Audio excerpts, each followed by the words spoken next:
momentarily.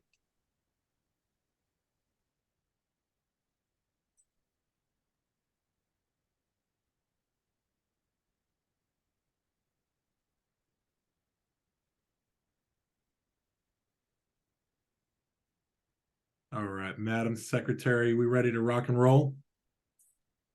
We are. Okay, great. Good evening, everyone. My name is Michael Hemminger. I'm the president of the NAACP Arlington branch. This is our September general membership meeting. The time is 6:33, and I'm going to go ahead and call this meeting to order. Before we get started, I'd like to just open up with a brief word of prayer. First, Vice President, would you mind leading us in a word of prayer this evening? Certainly. Heavenly Father, thank you for the opportunity to come together, and our goal is to come out on one accord for the benefit of the entire community and for the benefit of those who are challenged in this community. Thank you for the opportunity to come together.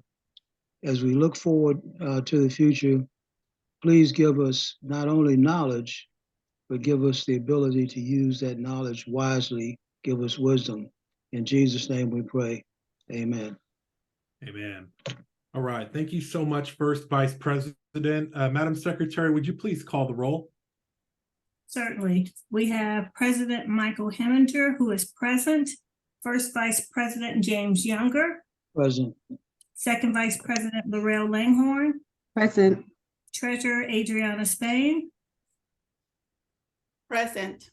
I'm Secretary Wanda Younger, present. Assistant Secretary Kathleen McSweeney. Present. Executive Committee at Large Karen Nightingale. Karen Nightingale. Executive Committee at Large Kellen McBeth. Kellen McBeth. Executive Committee at Large Nadia Conyers. Nadia Conyers. Communications Leah Matterall will not be with us tonight. Criminal Justice Heather Kelly will be on later this evening. Education Tia Alfred. Present. Environmental and Climate Justice Julius Spain is present. Present. Thank you. Health Tasia Iglesias. Tasia Iglesias. Political Action Jan Marie Pena is present. Religious Affairs Pastor Davis. Present. Religious Affairs Vice Chair Rosa Dunkley. Rosa Dunkley. Scholarship Adora Williams. Adora Williams, and that concludes the roll call. Thank you, Madam Secretary. All right, we have a really exciting program for you this evening. But before we jump into that, we do need to suspend the rules in order to adopt the agenda that the Executive Committee has adopted. National has established a very specific way for branches to conduct their meeting. Tonight, we'd like to do something a little different. We have a candidate forum in mind. So at this time, I'd like to seek a motion from the floor from any member seeking to suspend the rules. So moved. Thank you, past I President. second it. And Madam and Mr. Chair, who was that second? Was that you, Religious Affairs? Yes, it was. Thank you so much, Madam Chair. All right, is there any further discussion on suspending the rules this evening? Well, all those in favor, all those members in favor of suspending the rules, please say aye. Aye. Aye. Aye. All who oppose have the same right. Are there any abstentions? The ayes have it. We're going to suspend the rules. We'll go ahead and move into the financial reports for June, July, and August. Madam Treasurer, the floor is yours. Good evening, everyone. Thank you, Mr. President. Madam Secretary, would you mind sharing the document, the budgets? Thank you. So for the month of June, we have in our savings account for scholarships a beginning balance of $285,341.39. We transferred $100,000 to a new savings account that's going to be used only for scholarships. So that's the withdrawal that you see there for that account. And then for our checking account, we have a beginning balance of I'm sorry, $22,829.84, and an ending balance of $84,070.99. And that is the report for June. Any questions?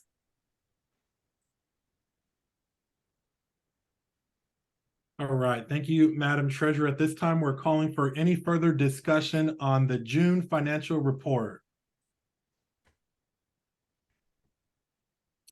All right, before we go ahead and seek a motion, just a point of clarity for our members, tonight we'll be approving or reviewing, I should say, 3 financial reports for the months of June, July, and August. And the reason for that is there was an error from National, an accounting error that happened at the very end of June, and it wasn't reconciled until the beginning of July. And so that's the reason why we're reviewing 3 reports tonight. Is there a motion to adopt the treasurer's report as presented for June? I move we adopt the treasurer's report as presented. Thank you, Madam Assistant Secretary. And do we have a second? Second. Thank you. Was that you, second VP? Yes. Thank you. And this is your last opportunity to comment on the June financial report. Any further discussion? All right, hearing none, will all those members in favor of adopting the June financial report as presented, please say aye. Aye. Aye. All right, will all those members who oppose, please say nay. Any members abstaining? The June financial report is adopted as presented. Madam Treasurer. Okay, thank you. And this is the July financial report. In our savings account, we have a beginning balance of $185,336.39. We made another transfer to the new savings account of $175,336.39, and that left a balance of $10,005. For our checking account, we have a beginning balance of $84,070.99, and ended with a balance of $83,776.47. I can't see the savings account. Okay, so for the savings account that we opened in June, and then we made another transfer. So we had a beginning balance of $100,000, and then ended with a balance of $275,336.39. And that is the report for July. Thank you, Madam Treasurer. Are there any questions, comments, or concerns on the July financial report? Are there any motions on the floor? I move we accept the July report. A second. Thank you, Madam Assistant Secretary, and thank you, Past President and Mr. Chair. There's a motion on the floor to approve the July financial report as presented by the Treasurer. It's been properly moved and seconded. Is there any further discussion? Will all those members in favor of approving the July financial report as presented by the Treasurer, would you please say aye? Aye. Aye. Will those members who oppose, please say nay? Any members abstaining? All right, thank you. The July financial report is adopted as presented. Madam Treasurer. Thank you. And for the month of August, this is the financial report. For the savings account, we had a beginning balance of $10,005, and ended with a balance of $5,000. So this savings account that you see at the top is now our operating the branch's reserves account. So we will keep $5,000 there in reserves for the branch. we moved all the savings account, all the scholarships to the new savings account. So it's all separated now. So the second statement is for our checking account, and we had a beginning balance of 83,776.47, and ended with a balance of 77,237.56. For our savings account, which is now the scholarships account, we had a beginning balance of 275,336.39. And our ending balance is 247,322.04.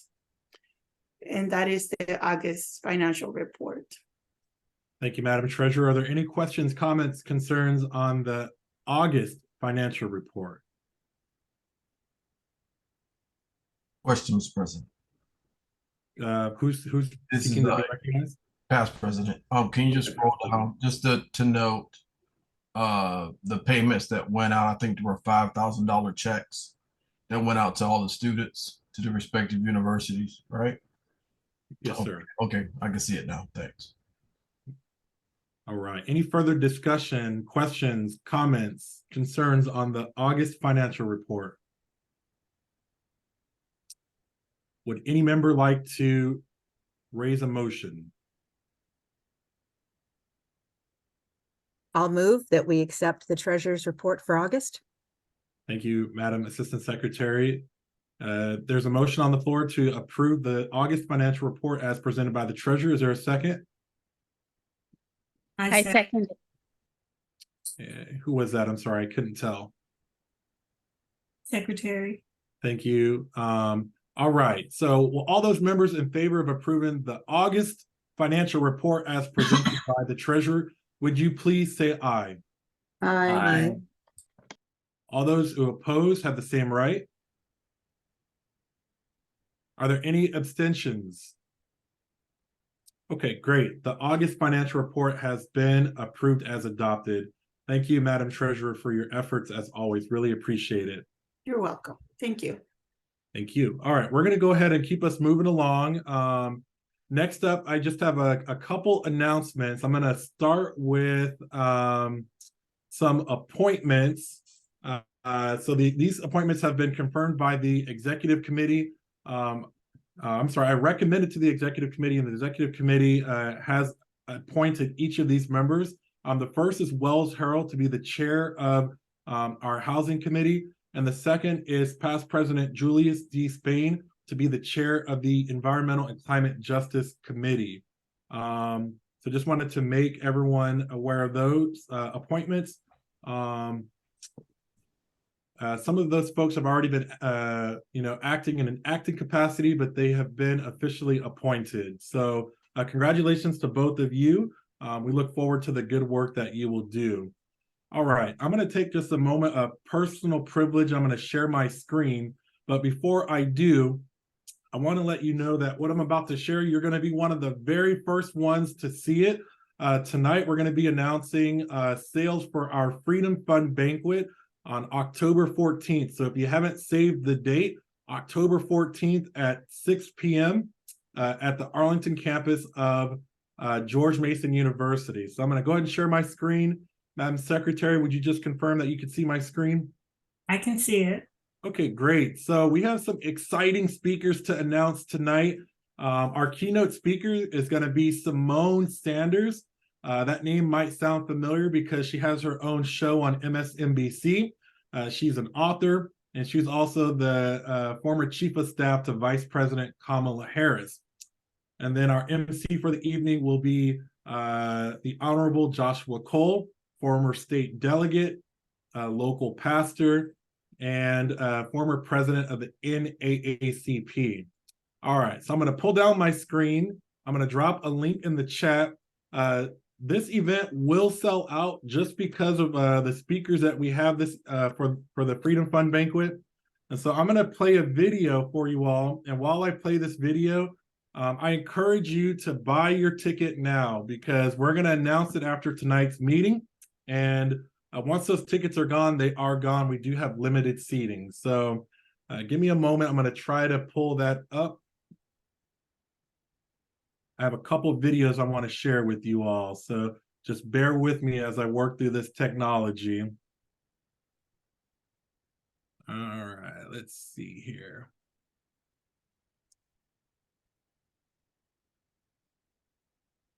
All right, Madam Secretary, help me out here. What do you see on your screen? You're good, Mr. President. You just got to enable your sound on your end. The Yes. sound bar. Okay, 2022 commencement do that. speech. Stop share. I appreciate you all bearing with me. I have multiple screens open, so I want to make sure I get that audio in there too. So here, share sound. Thank you, past president. You're welcome. All right, just confirming one more time, you all can see Simone Sanders on your screen. Not on this one. We see the agenda. The agenda. Okay, let me try one more time. I apologize. Share screen. Let's go here. Share sound. All right, third time's a charm, folks. What about now? Yes. Okay, great. Thank you. Here we go. So now more than ever, it matters who is in public office. It matters who is behind the scenes doing the work of the people. Because let me let you in on a little secret, okay? There are a lot of people in this business who are more concerned with building power for themselves than doing good with it. And many of those people, they are out there hoping and praying that those of us who have committed ourselves to the calling of public service will get tired and just give up. They want you to shut up. You know who they are? Okay, they are the wealthy, the well-connected, those with privilege and power, and you know how they get down. They pit white people against black people, straight people against gay people, people born here against people who came as immigrants. They use hate to distract and divide us because so long as they can divide us, so long as they can make us think our interests are opposed, they can keep all the money and all the power to themselves. But I am here today with a message for those who have become comfortable, those who are addicted to hoarding power and influence. Enough is enough. Led by the class of 2022, there is an army of bold and brilliant change makers who are rising. A host of warriors leading from the heart who have answered the true call to public service. And y'all are in this thing for the long haul. Y'all know the road ahead won't be easy, and you know they won't be able to make it on your own. But because every single fight is worth it, together, you will reject the false choice of division that pits one group against another. You will fight for a better life for every American. You will declare that in America, every vote, everywhere, every single time matters. And I know that y'all are gonna take on generations of structural racism in this country and build an economy that works for every last one of us. Why do I know this? Because it is not a choice, it is mandatory. And to the cynics and the naysayers out there, because they do exist, who think that service needs to look or sound or feel a certain way, well, I'm here to tell you, I am Simone D. Sanders. I'm a bald black girl from North Omaha, Nebraska, with a big mouth and even bigger dreams. And I say that the time for change is now. All right, I wanted to share that video with you. That's going to be our MC for the Freedom Fund Banquet. I have one more quick video to show you from Josh Cole. I'm going to try to share this, so give me just one moment. All right, so let me try this one more time. Share screen. I'm going to share audio. And let's see here. All right, Madam Secretary or past president, could you let me know what you see on your screen? We see the video, Delegate Joshua Cole. Okay, great. Thanks so much. Delegate Hall. Thank you, Madam Speaker. Dr. Farmer was born in Texas on January 12, 1920, and we were honored to host Dr. Farmer as his presence was in the sainted city of Fredericksburg as a professor at the University of Mary Washington well over 12 years. Dr. Farmer was known as one of the civil rights movement Big Four, along with Dr. Martin Luther King, Whitney Young, and Roy Wilkins. Now, maybe you never heard of his name, but I assure you, you have heard of his works. In 1942, he organized the nation's first civil rights sit-in in Chicago, founded the Congress of Racial Equity, known as CORE. In 1961, he organized the Freedom Rise to desegregate interstate bus travel, and during the Nixon presidency, he served as Assistant Secretary of Health, Education, and Welfare. He was also a vice chairman of the Democratic Socialists of America. As we stand here today, we continue to carry his legacy for civil rights by fighting for voting rights, the equal treatment of all peoples, and the recognition and the contention that there are still racial inequities today. I leave you with this quote from Dr. Farmer: "Do not be complacent and accepting of everything you see and hear. I have spent my entire life using nonviolent tactics to question and challenge laws and attitudes in America which discriminate against racial minorities and women solely on the basis of the color of their skin and their gender." Thank you, Madam Speaker. All right, so I wanted to just share those quick videos with you, just to kind of give you a little flavor of what you can expect at that Freedom Fund banquet. We're going to have it at the Arlington campus of the George Mason University. We have an excellent, strong partnership with that university, but unfortunately, the seats will be very limited. So you got first dibs on sponsorships, tables, and tickets by following that link in the chat. And it's going to be an exceptional evening. There will be a VIP reception at the very beginning, and there will be a champagne mixer at the very end. So it's Arlington's largest civil rights and social justice event of the entire year. You don't want to miss it. We hope to see you there. So that's all I have for my announcements. At this time, I'd love to bring up the chair of our Political Action Committee, Jan Marie Pena. Hey, Jan Marie, how you doing, Madam Chair? Doing well, Mr. President. How are you? I'm doing good. All right. Before we get started, I just have to publicly recognize you for, all of the work that you and your committee have been doing. This committee, folks, has been working on this for weeks and weeks and weeks. I've been getting emails from the chair at all hours of the day, and so I know she's working around the clock. And they put a lot of effort together to produce an excellent forum tonight. So with that, Madam Chair, the floor is yours. Thank you so much, Mr. President. Good evening, everyone. On behalf of the NAACP Arlington branch and our Political Action Committee, I'd like to welcome you to our Fall Candidate Forum. My name is Jan Marie Pena. I'm the chair of our Political Action Committee, and I'm really excited to help get us started tonight.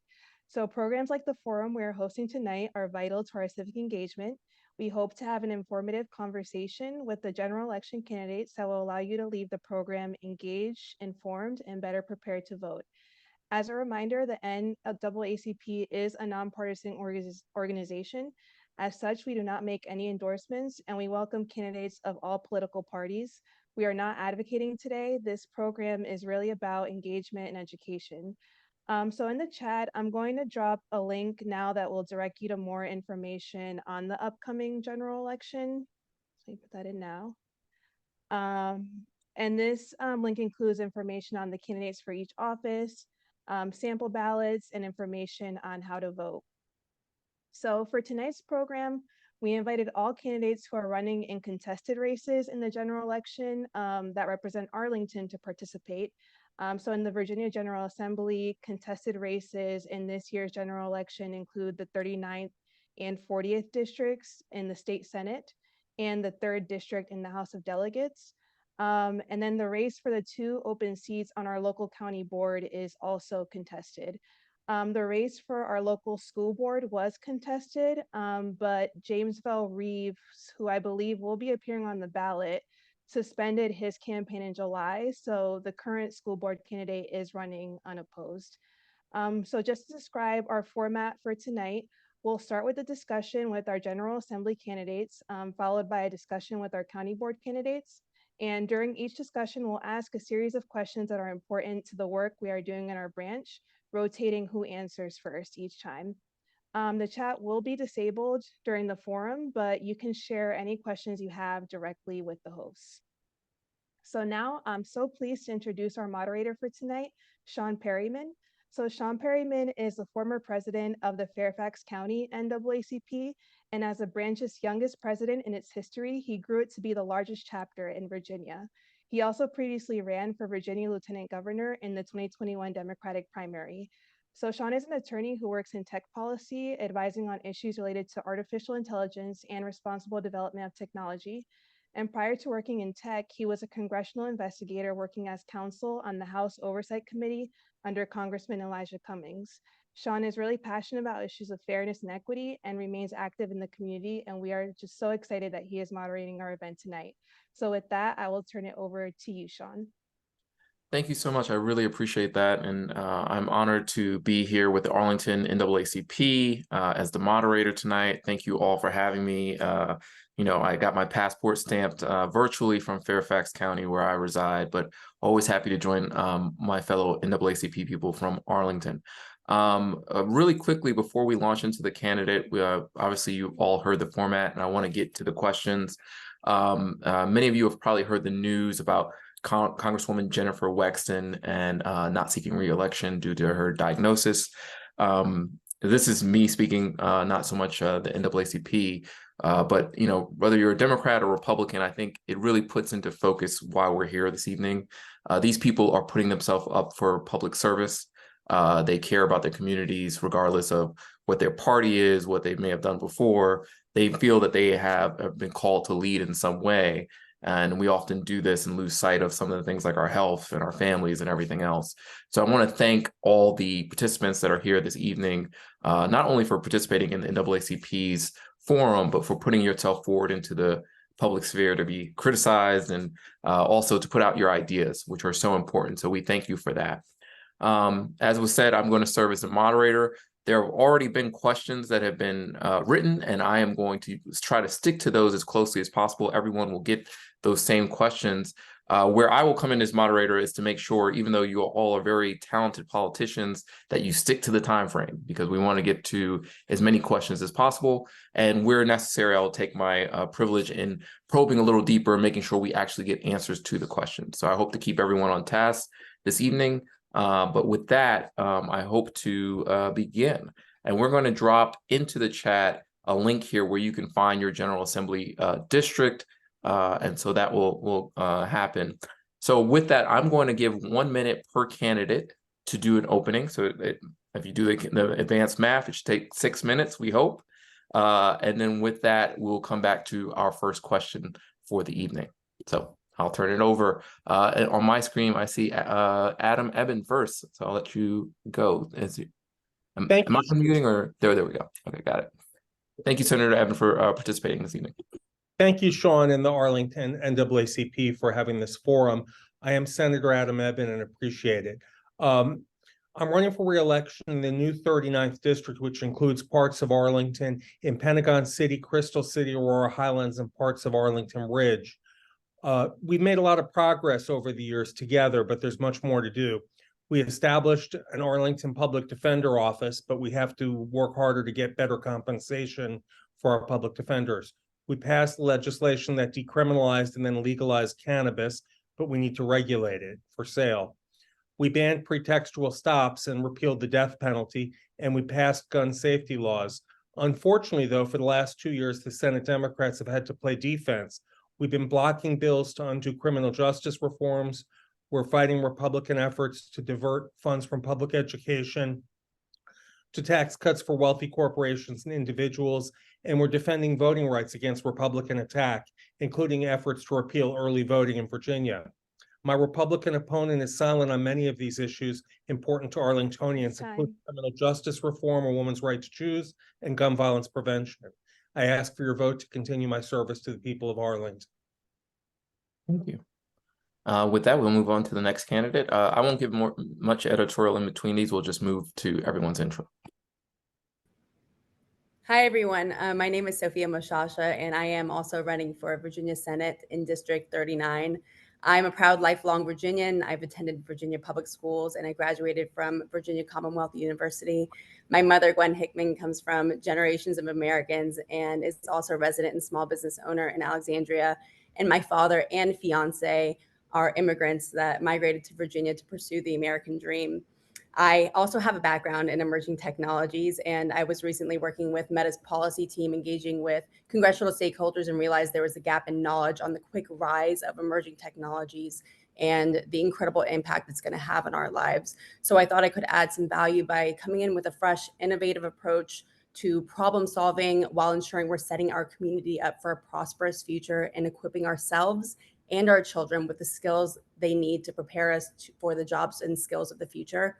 Some of the issues I care about are education, again, equipping younger generation with the skills they need for the jobs of the future, and making sure our schools are centers of excellence and innovation for everyone, economic prosperity, and community engagement. I believe in the power of engagement where every voice is heard, valued, so we can address the critical issues facing our district and state together.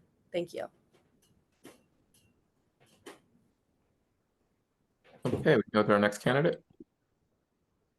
Sean, am I next? Senator Favola? Yeah, Senator Favola, we'll go to you next. Sorry, oh, I have, okay, I see the list here. I apologize. Senator Favola, you're up. Is that okay? Thank you.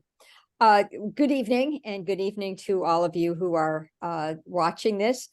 I'm Senator Barbara Favola, and I am running in the newly drawn 40th district.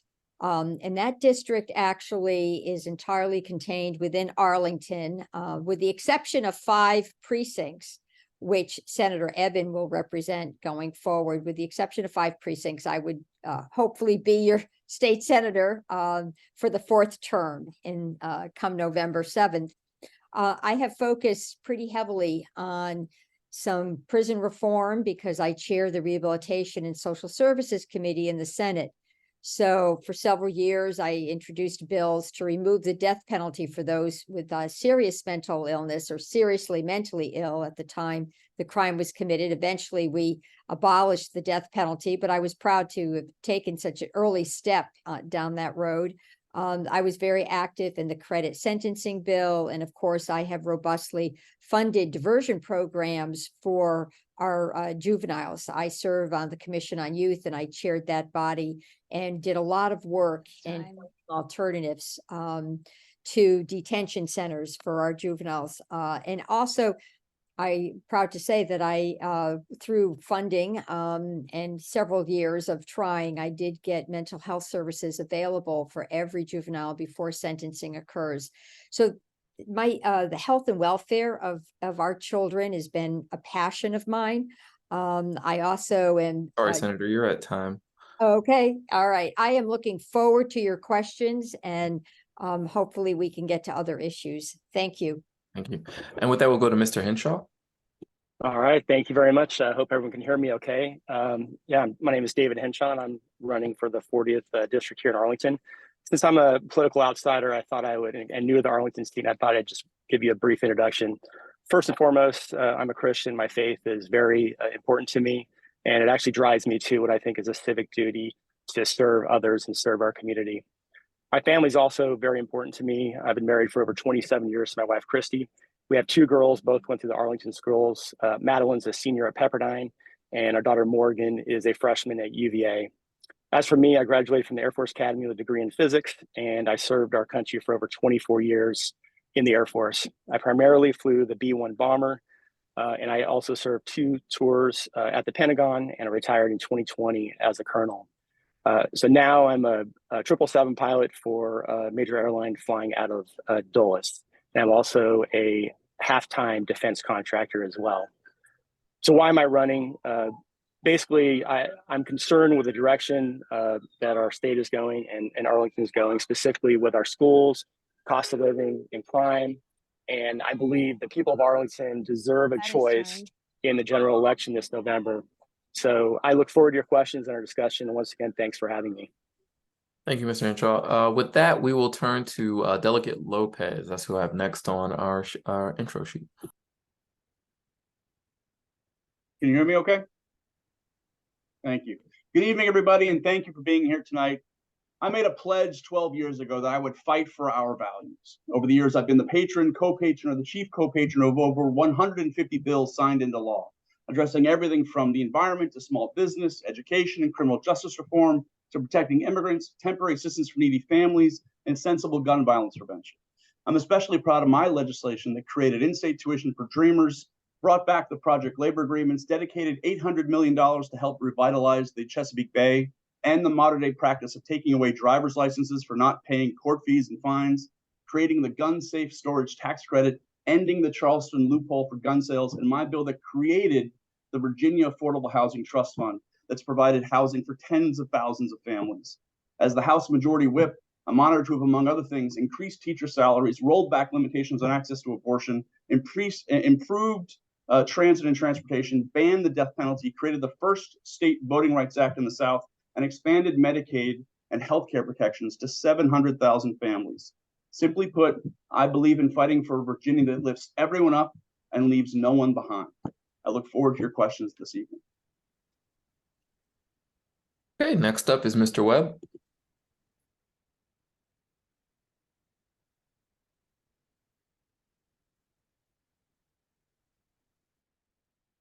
I believe you're on mute still. Yeah. There you go. How's that? Okay, good. How y'all doing in NAACP? I have a long history with the NAACP. My daddy was the president.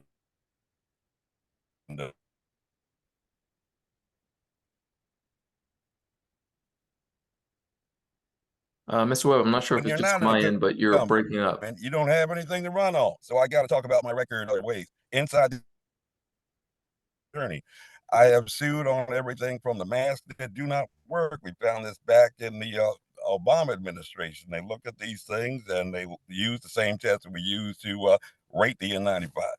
I've sued about the vaccines. I actually sued about 4 churches, and 3 of them had decided that they're no longer going to try to get their people to take vaccines that were never approved by the FDA. This is what I do. I was a childhood protege to the attorney for Hurricane Carter, and Merrick Garland says I'm a litigation hobbyist. Thank you very much. Okay, thank you. I believe we've hit all our candidates. Do I have that right? Okay, and with that, we will move on to the question portion of the evening, which is obviously the portion that most people are here for. The first one is going to be on criminal justice. Obviously, with a history of racial inequities, we have seen disproportionate issue as far as the number of Black people being sent to jail or prison. And with that, this led to an overrepresentation of Black people in returning sentencing. Having a felony can block access to needs such as public benefits, housing, often pushing returning citizens back into the criminal justice system. For each candidate, we are asking, what policies would you propose to help returning citizens successfully reintegrate into our community? So again, what policies would you propose to help returning citizens reintegrate into our community? You have 1 minute and 30 seconds per candidate. With that, we are going to start in reverse order. So that means, Mr. Webb, you get to go first, followed by Delegate Lopez.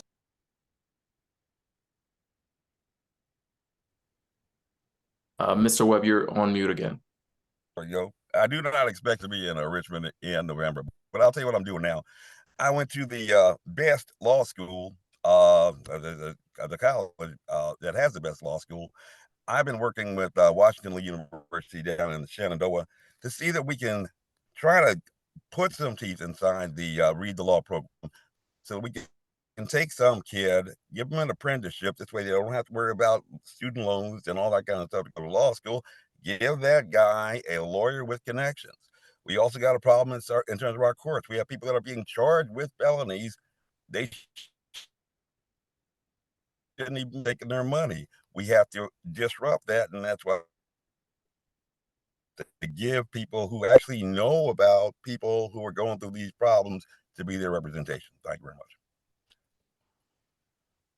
Thank you, Delegate Lopez. Same question. Restoration of rights. We need to actually have a constitutional amendment restoring the voting rights of felons once they've served their time. So my legislation to get rid of court fees and fines was a very, very small baby step, because you're not able to have a driver's license, you can't go to a job, you can't get to take your kids to school, you can't go to take them to daycare, and it makes it very hard to assimilate and get back into society. And so that was a baby step, but a very important step is restoration of voting rights. We need to make sure that the efforts that the governor is doing right now to roll back that the forward momentum we had under Governor McAuliffe and Governor Northam is not reversed. And so I think that the time is now. We have to make that happen. Second thing I want to do is I want to actually get rid of the embarrassment of the underfunding of education in Virginia. And the fact is that we should be embarrassed about how little we do in terms of education funding. When you have schools that are woefully underfunded, that have not just are not paying their teachers enough, but also have holes in the roof and can't keep the lights on in some parts of the Commonwealth of Virginia, that should be an embarrassment. And so when we're having folks come out of the prison system, they need to have the ability to have a robust education system that they can fall back on to help them reintegrate back into the community. And Miss Moshasha, I hope I'm pronouncing that right. Can you tell me how to pronounce it again? Yes, that's correct. Thank you. Okay. Yeah. Yes. Yeah, so I do believe also that after a probationary period and after that period of time when people prove themselves to be good citizens, of course, I think we should allow them to restore rights that were taken away. That's the least that we can do for people that have learned their lesson. But we need to make sure that in doing that we're being responsible about reintegrating people back into society. We definitely need to do a better job of that.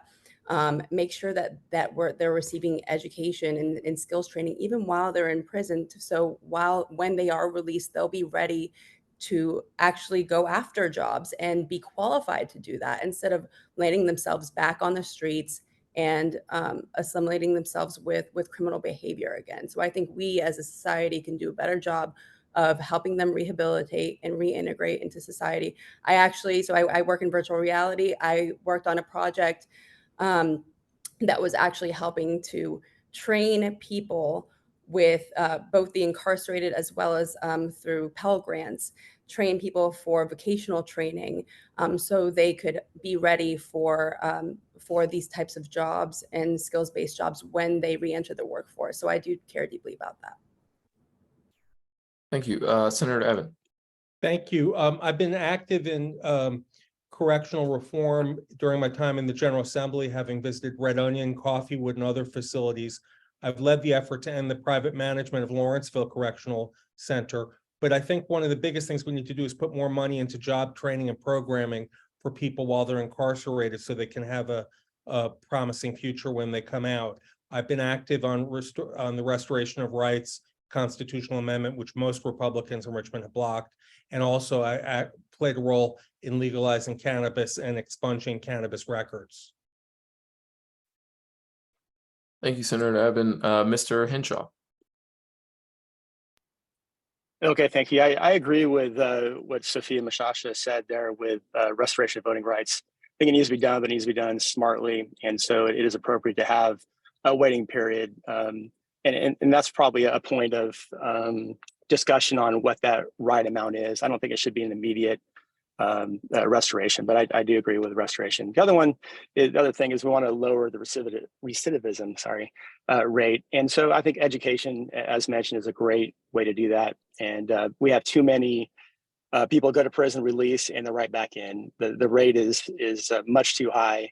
And so I think the way we do that is with reforms within the prisons to provide the education. So when someone does get released back into the public, they have the best chance to be successful as possible.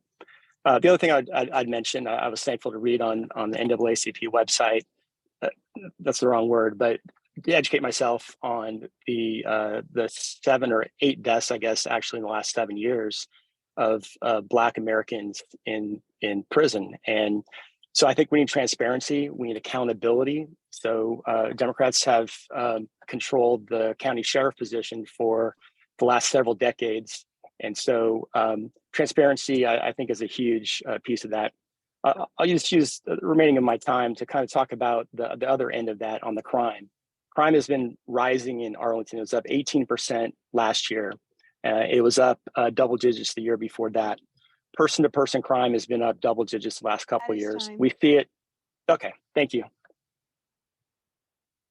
Okay, and Senator Favola. Oh, thanks, Sean. Just a couple of points of reference here. Virginia has one of the lowest recidivism rates of any state in the entire country. So that's a point of fact. A part of it is because we've significantly improved our education programs, but we have to do more. And in terms of restoration of rights, there are only 4 states that don't have an automatic restoration of rights when an individual has done his time and is released. So that's important too. But what's really important is that we take away barriers to employment after an individual is released from jail or prison. And I'm proud to say this past General Assembly session, it's the first time we managed to get a barrier crime removal bill through. And the fact is that under my bill, individuals who trained as peer recovery specialists, which is really important. Oftentimes, those who are incarcerated committed crimes because of their substance use disorders. And, they were stealing or doing something to sort of feed that habit. They broke that habit. They became clean. They have a lot to offer. They went through the training to be a peer recovery specialist. And now it is the law that peer recovery specialist, if that person's done time in prison, the barrier crime is waived and they can be hired by providers who are in the mental health or substance use disorder space. So I think that's really important. I also think other safety net programs need to be available to those who are recently released, like access to SNAP and access to TANF, and support needs to be forthcoming for their families. Thank you. All right, thank you. And the original question was on what policies would propose to help returning citizens successfully reintegrate into our community. All the candidates just sort of organically touched on restoration of rights, which is hugely important. But we had a separate question on restoration of rights. I want to just do, again, moderator's privilege, do a lightning round here. One of the questions that we had for a future that we can now skip over since you all touched on it was about the governor changing the state policy to eliminate automatic restoration rights and slowing that process, slowed the process for restoring the rights of returning citizens. So I want to know, just going around the horn, if you had the option, each candidate, yes or no, would you reinstate and strengthen automatic restoration rights for returning citizens? So let's just go around the horn, same order that we went before, which I believe was Major Webb, followed by Lopez, then Moshasha, Sophia, Moshasha, I think I got it. Mr. Henshaw, Ebbin, and then Favola. Yes or no to that question? So starting with you, Mr. Webb. I'm going to kind of flip-flop because I'm going to say that just like I don't want people getting convicted of felonies unjustifiably, I don't want people released unjustifiably. I want to have some kind of a process. So is that a no? That's both. Kind of. Okay, that's a politician answer. Okay, Delegate Lopez, let's go to the next person. Yes or no, would you, if you had the option, vote to reinstate and strengthen automatic restoration rights for returning citizens? Yes, the policy in place right now is a relic of the segregationist Berg machine and Jim Crow. It should be gone. The fact that Virginia is one of only 4 states that follows this policy is wrong. Okay, I'm going to Miss Sophia. I don't want to butcher your name again. Go. That's okay. I just think it depends on the severity of the crime. You can't blanket that statement with, to cover everything. But I don't think going to prison is someone necessarily showing that someone learned a lesson, right? So so I do believe that in restoration of rights, but I think we have to make sure that people are proving themselves as good as citizens. That's it. So would it be fair to say no, but it depends on the circumstances? Restoration of rights depends on the severity of the crime committed, and again, I will say again, just a probationary period just to make sure that they're on the right track. That's it. Okay. Who was next? Let's see in my I believe list. it was me, Sean.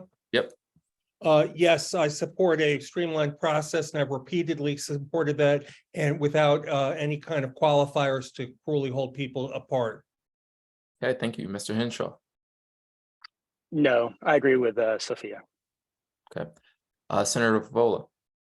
Oh, I absolutely believe we should have a restoration of rights automatically, and I would advocate and have advocated for policies that make that the law in Virginia. We're going to have to change policymakers to make that a reality. Okay, thank you. That was a pretty painless lightning round. I know you all can do yes or no's now. So we're going to try this again at some point later on. But for now, you still have your minute and a half for the next question. Obviously, we've seen this year, I think more so than others, a lot of the impact of climate change events such as flooding and excessive heat. How will you work to ensure that current and future environment and climate investments benefit communities of color? And for our audience, these communities are often more impacted by climate events. So asking again the candidates here, how will you work to ensure that current and future environment and climate investments benefit communities of color? And for this one, we are starting with, sorry, Senator Favola. I don't know if I got muted at the end there. Thank you. Well, I supported and advocated for a bill that passed in 2021, I believe, which actually requires that our environmental policies moving forward be examined through the lens of racial equity. And I think that's important. So often communities of color were overlooked or ignored or simply taken advantage of when projects were thought about and roads were built and other environmental practices were not, let's just say, evenly dispersed in terms of benefits and negative impact. And I believe that we have come to a point in our history where we can acknowledge that, and we need to move forward with every project being evaluated in terms of a racial equity lens. Okay, thank you. Mr. Henshaw. Okay, well, I guess as far as on the premise of the question, I probably have a different view than many. I don't believe that climate change is an existential threat to our nation. In fact, the latest IPCC report from last year from the UN shows that at worst, if we do nothing, we'll have less than a 2-degree increase over the next 100 years. And even if we do absolutely everything we can to mitigate CO2, methane emissions, that is only going to be it's still going to be a 0.5 degree increase. So we're not really saving that much. So to me, it's costing us trillions and trillions of dollars to pursue policies that end up hurting the poorest in our society anyway. So energy is most important for, it's a higher percentage of income for the poor and the middle class. It's essentially a big tax on them. And so the policies that Senator Favola mentioned, the 2020 Clean Economy Act, mandating 100% electricity production from renewable sources by 2045 and 2050. The technology is simply not there to do that. The battery power, it's not wind and solar. We're gonna have to have fossil fuels. And to me, we're hurting the communities that need energy the most by pursuing those types of policies. Okay, thank you, Mr. Henshaw. Delegate Lopez.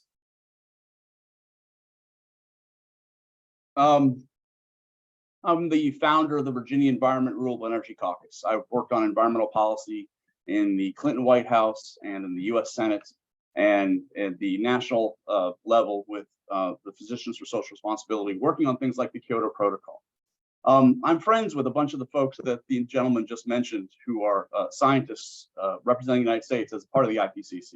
And he just basically garbled what that means to have a 2% or a 1.5 degree increase in heat.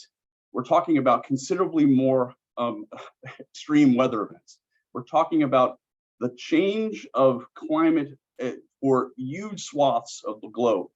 And what that means from an environmental perspective is catastrophic. It is a significant issue.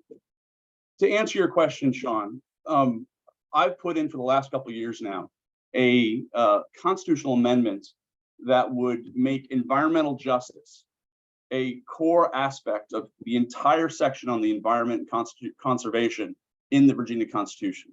Because right now, you've got not just years, decades, but generations of abuse of Black and brown communities across the Commonwealth of Virginia and across the United States, where waste dumps, chemical dumps will be put near Hispanic and African-American communities. We've seen it in Virginia. We've seen it in the Mississippi Valley. And the fact is that it's offensive. It's wrong. It's not who Virginia should be. And so I will continue to fight to have environmental justice included in the Virginia Constitution so that litigation can move forward to address this effectively, and these kinds of issues don't happen going forward. And please, if you take anything away from this, climate change is real and it needs to be addressed. Thank you. Thank you, Delegate Lopez. And before we go on, I just want to make it clear to folks, we have not asked you whether you think climate change is an existential threat or the severity of it. We're asking the investments, both current and future, that are going into the climate investments.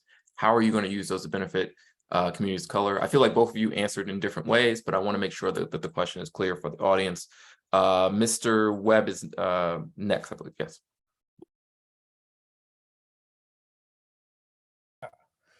Well, okay, here we go. Education. Unfortunately, in Arlington Public Schools, 86% of the Black kids trying to get to Howard are failing at that. You can't talk about climate change if you don't know math and science. We have to do that. Right now, we are the 6th in the nation in terms of reading and mathematics learning laws. No, we don't even have school board candidates here tonight. What's going on here? This is what we need to be doing. I went to a college that, goodness gracious, only 2 kids in all of the senior class in Arlington Public School got into. I think that we should be getting more, especially if we're spending more than any other public school suburban district in this area. That's not happening. This is what you need to work on. If you want to work on your climate change, you need to learn about math and science. Thank you very much. Okay, Senator Ebbin. Yeah, I think we must stop the governor's and the Republicans' efforts to repeal the tax on corporate polluters, which is RGGI, the Regional Greenhouse Gas Initiative. The money for that has brought tens of millions of dollars for flooding mitigation and weatherization for both veterans and lower income Virginians to Arlington and Alexandria. We must support environmental justice initiatives that Delegate Lopez referred to, and it's important that we recognize that climate change is a big deal, and that whether or not the temperature goes up 2 degrees or 3 degrees, we can't have what happened in Maui and other places happen around this country and not do anything about it. Senator Ebbin, I just want to make sure I understand. So for the investment piece, you're looking at RGGI as the answer, and RGGI has produced hundreds of millions of dollars, and a lot of that money goes to weatherization for veterans and lower income Virginians to make sure that things are more efficient. But I also support looking at things through an environmental justice lens so that no communities are targeted and suffer the impacts of climate change more than others. All right, thank you, Senator Ebbin. Ms. Moshasha, I think I got it. I'm going to try. Very good, thank you. I believe that our climate change policies need to be tailored to take into account the specific needs of different communities within our district. And to do that, we need a balanced approach that takes into consideration the different circumstances of our neighbors and ensures our climate change policies are designed to benefit all members of the community and not leaving any of our neighbors behind, and mitigate climate change on those who are most vulnerable. I am all for investing in clean, renewable energy, but it has to be a balanced approach because right now it is so expensive. And that is exactly why, from my understanding, that the governor put a halt on the Regional Greenhouse Gas Initiative because it's protecting taxpayers from the rising cost of living. And really what we want is reliable and affordable access to electricity and power, and that is just not happening now. So we just need a balanced approach to make sure that life is affordable. So that's all I can say about that. And then also in terms of like the funding, I mean, we want to, again, I will say, we want to make sure that life and power and electricity is affordable because that is vital to us as living beings. And I also want to make sure that the toxins that are contained within solar panels are disposed of appropriately, because as Mr. Lopez said, there are a lot of toxins in these solar panels. I did a lot of research on it, and we just need to make sure that we are going about this responsibly, and that's it. Otherwise, I'm all for investing in these solutions. I see you, Delegate. Okay, I'm going to give you 10 seconds to rebut that. Just 10 seconds. That's it. Yeah, I just to be very clear, I said absolutely nothing about toxins and solar panels. And in fact, addressing the solar and wind and increasing hydrokinetic are things we should be investing in the Commonwealth in ways that we simply haven't for generations. Okay, thank you. I'm going to move on to the next question just for the sake of time, but I do love that you guys are engaging. So the next question, postpartum depression, postpartum anxiety, body dysmorphia. These are some of the long-lasting struggles for pregnant and postpartum parents of color. The question is, what plans do you have for improving accessibility to needed mental health services that are not currently covered by Medicaid? So again, what plans do you have for improving accessibility to needed mental health services that are not currently covered by Medicaid? And we are going to start backwards. So Sophia, we're going to start with you and then go to Senator Ebbin. I think first and foremost, in order to live a prosperous life and be successful in all ways, in family, in work, in everything, and for our economy to survive and thrive, then everybody does need to be mentally healthy and happy. And that's the goal of what we're trying to achieve. So I personally believe that this does need to be invested in those that believe they need it, or those that maybe don't even know they need it. And I've seen a lot of people that have improved dramatically in their livelihood and in the relationships and families and everything else from just taking a step at actually trying. So I personally think that we should encourage people to actually go to get mental health fitness, I guess you would say, or at least be addressed in some way, just to see if everything, just check-ins to make sure everything is good. So I personally believe it's advantageous for everyone, not just people that are going through postpartum, but really everyone, especially in the times that we're in now. Okay, we're going to Senator Ebbin next. Thank you, Sean. I support mental health coverage and the money in the budget that we put for crisis centers for mental health, including like the one in Arlington. But we need to increase coverage and be diligent also for families that are trying to break the cycle of poverty. I support early pre-K education, see that children get an advantageous start so they can learn with their peers. And I don't know where my opponent was on mental health, on Medicaid expansion, but we covered a lot more in Virginia, got a lot more people coverage, and it's not cheap, but it's important. Thank you so much. We are moving on to, where am I in this? Sorry, I lost my place. Mr. Henshaw. Okay, thanks. Yeah, and this is an issue that I think Governor Youngkin has addressed with this latest budget. The numbers I wrote down, $170 million went towards behavioral health. It's an important issue. It's unfortunately an issue, I think, exacerbated by COVID. That is, we're just, I think, slow as a society to respond to that with the needed healthcare. So I think it's the timing is good. It's appropriate with that funding. Someone mentioned the stabilization units, the crisis receiving centers, money going towards that. I think it's great. The mobile crisis teams. So just trying to ensure that there's access to those who need it and quickly. For more serious things, psychiatric help in hospitals and having those alternatives for people. And yeah, it's obviously an important issue. It's a difficult issue. And I think we're headed the right direction with this latest budget investment of $170 million. Okay, next up, we have Senator Favola. Thank you. That's a great question. Well, for years, we've been working on really integrating mental health into the delivery of primary care. And that's where we can avoid the crisis intervention centers and the crisis stabilization centers.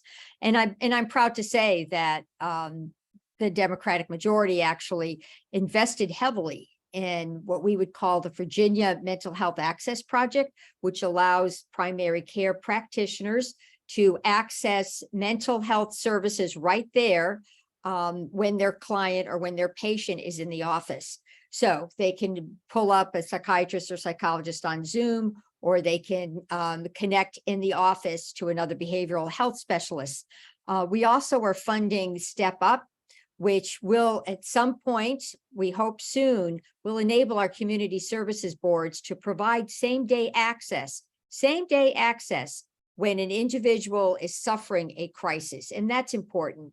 What we want to approach here is the fact that having a mental health episode is normal.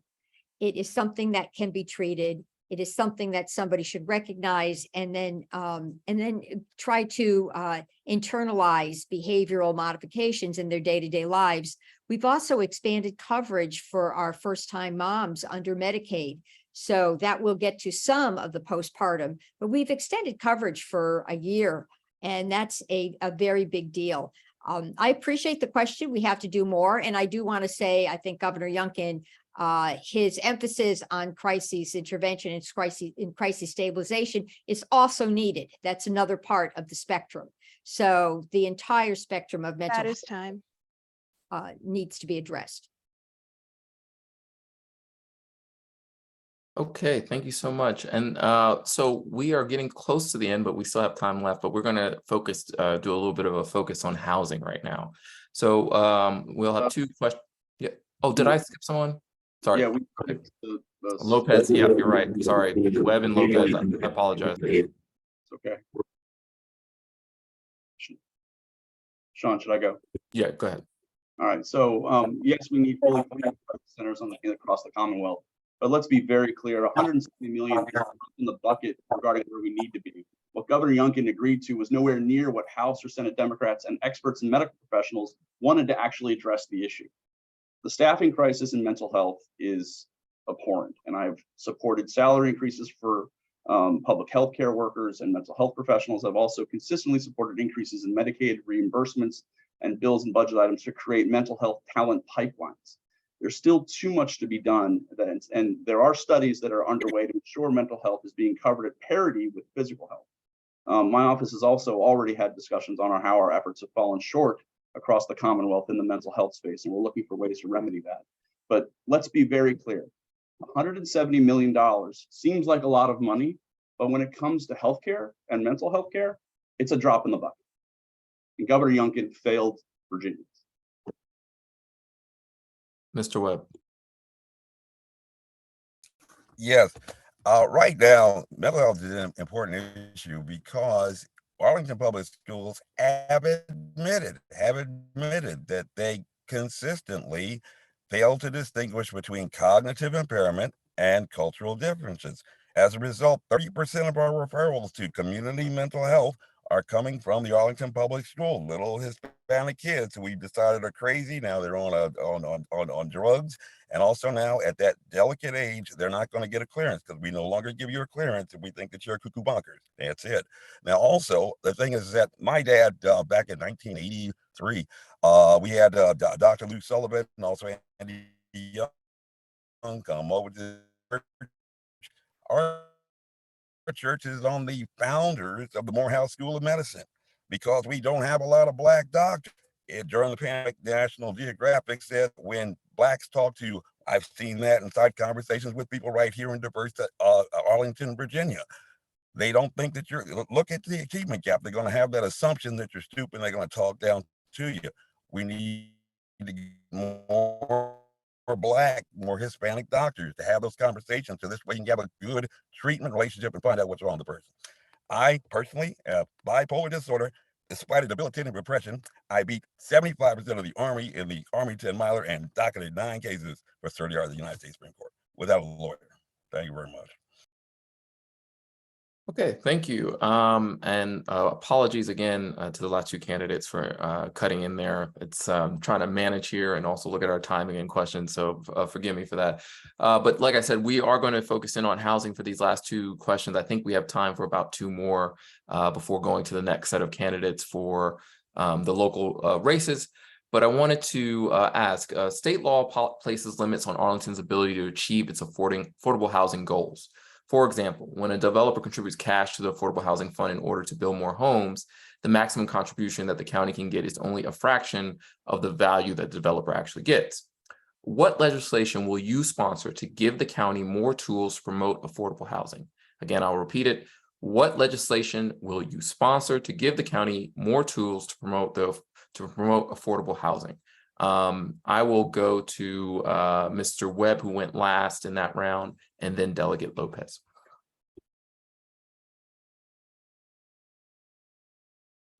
Well, I am not a big go to government to get your stuff guy. Never have been. My dad, he built affordable housing with his church. Now his church expands an entire city block and more. I believe that the best way to get people, just like we got them in our church, to have affordable housing is to put them into colleges so they get education and get good jobs. This way, suddenly that affordable housing is not an option for you because now you have a way to get that income. Right now here in Arlington, your public school kids, you have a 93% chance of getting into VCU. 40% of your kids are failing. 36 kids in goodness gracious, Wakefield High School tried to get into my school. 0 got in. I could get into Harvard when I was going to college. We only had 1 of 96 kids inside this town get into that. That's telling me that we need to put these kids in private schools, send them, give them vouchers, give them something other than what you got. Because right now you're putting them on a path to failure. They're going to need some kind of projects to help them in terms of housing. Delegate Lopez. So I'm very proud of the fact that in 2013, my legislation created the Virginia Affordable Housing Trust Fund. And we also worked with the Senate and the House to increase it from around $6.5 million in 2013 to $125 million in the last budget cycle. The fact is, though, that this budget is going to reduce that from where it's around $40 million or $50 million, $40 million in each year of the biennial budget. That is not enough. I put in a budget amendment to actually increase the Affordable Housing Trust Fund to $200 million in each year of the biennial budget because we need to be addressing this in the ways that other states have.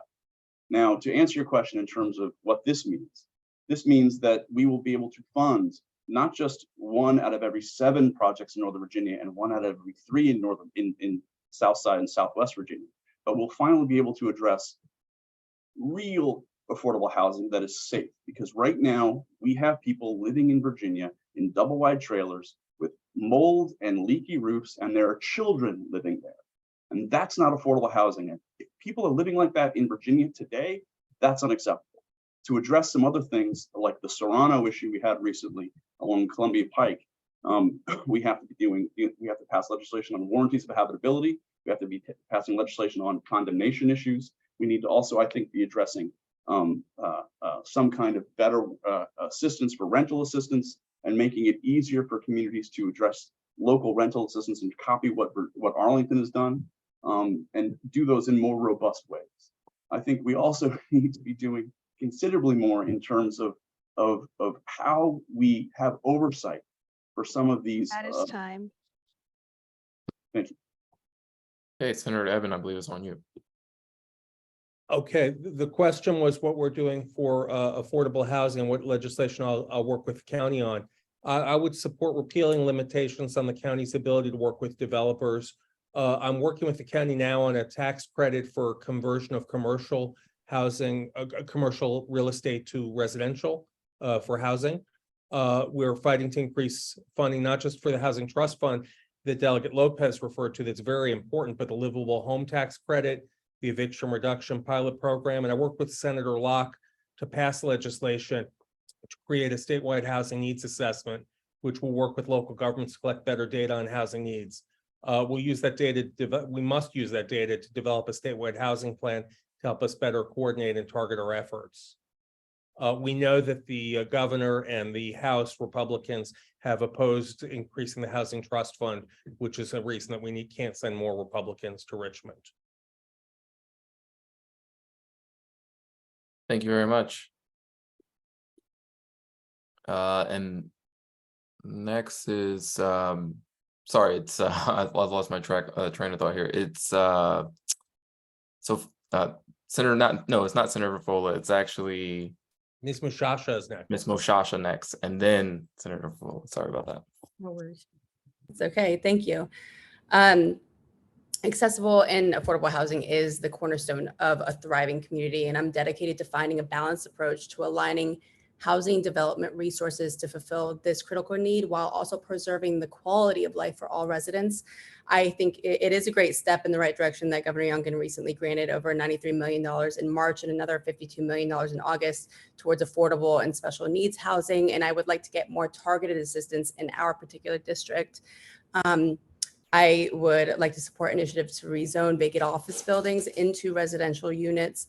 I think this is one of the tools that would help us tackle the affordability problem and also work with private developers to incentivize better housing options. But again, what I'm really interested in and what Major Webb had alluded to is solving the core of the issue, is helping everyone rise up by promoting economic initiatives to create opportunities for individuals to afford quality housing so they don't have to live in the infested housing and the molding housing. Nobody should have to do that. And we should help them be able to afford good quality housing and provide that for them. I'll champion policies that promote economic growth, job creation, and wage growth to enable our residents to achieve greater financial stability that will have a long-term impact in their lives. Because I'm committed to long-term solutions that address the problems at its core. Thank you, Senator Pavola. Thank you. It's a great question. I just want to note that the affordable units that are designated in Arlington County, 99% of them are clean, safe, inhabitable, and they fit into the community. Arlington has one of the best track records in the entire country of building affordable housing with partners, because we don't have a housing authority, but of creating affordable housing that is attractive as well as fits in with the neighborhood. So we're not running dilapidated housing here in the county. If issues come up, the county needs to have the tools to correct them right away. And I think we can work on that. In terms of creating affordable housing, you want to do two things. You want to be able to preserve the affordable housing you have. Some of that can be done through tax credits. And then the other part is really encouraging folks to build new housing. And one of the tools that, in fact, I just spoke with the NAACP housing team this morning. I'm wondering if we can create an incentive so projects that actually have affordable housing designated in them can maybe get an expedited review from the county. So perhaps there can be an incentive for developers to actually create more units on site rather than just contributing dollars to the trust fund, which is the way the code currently reads.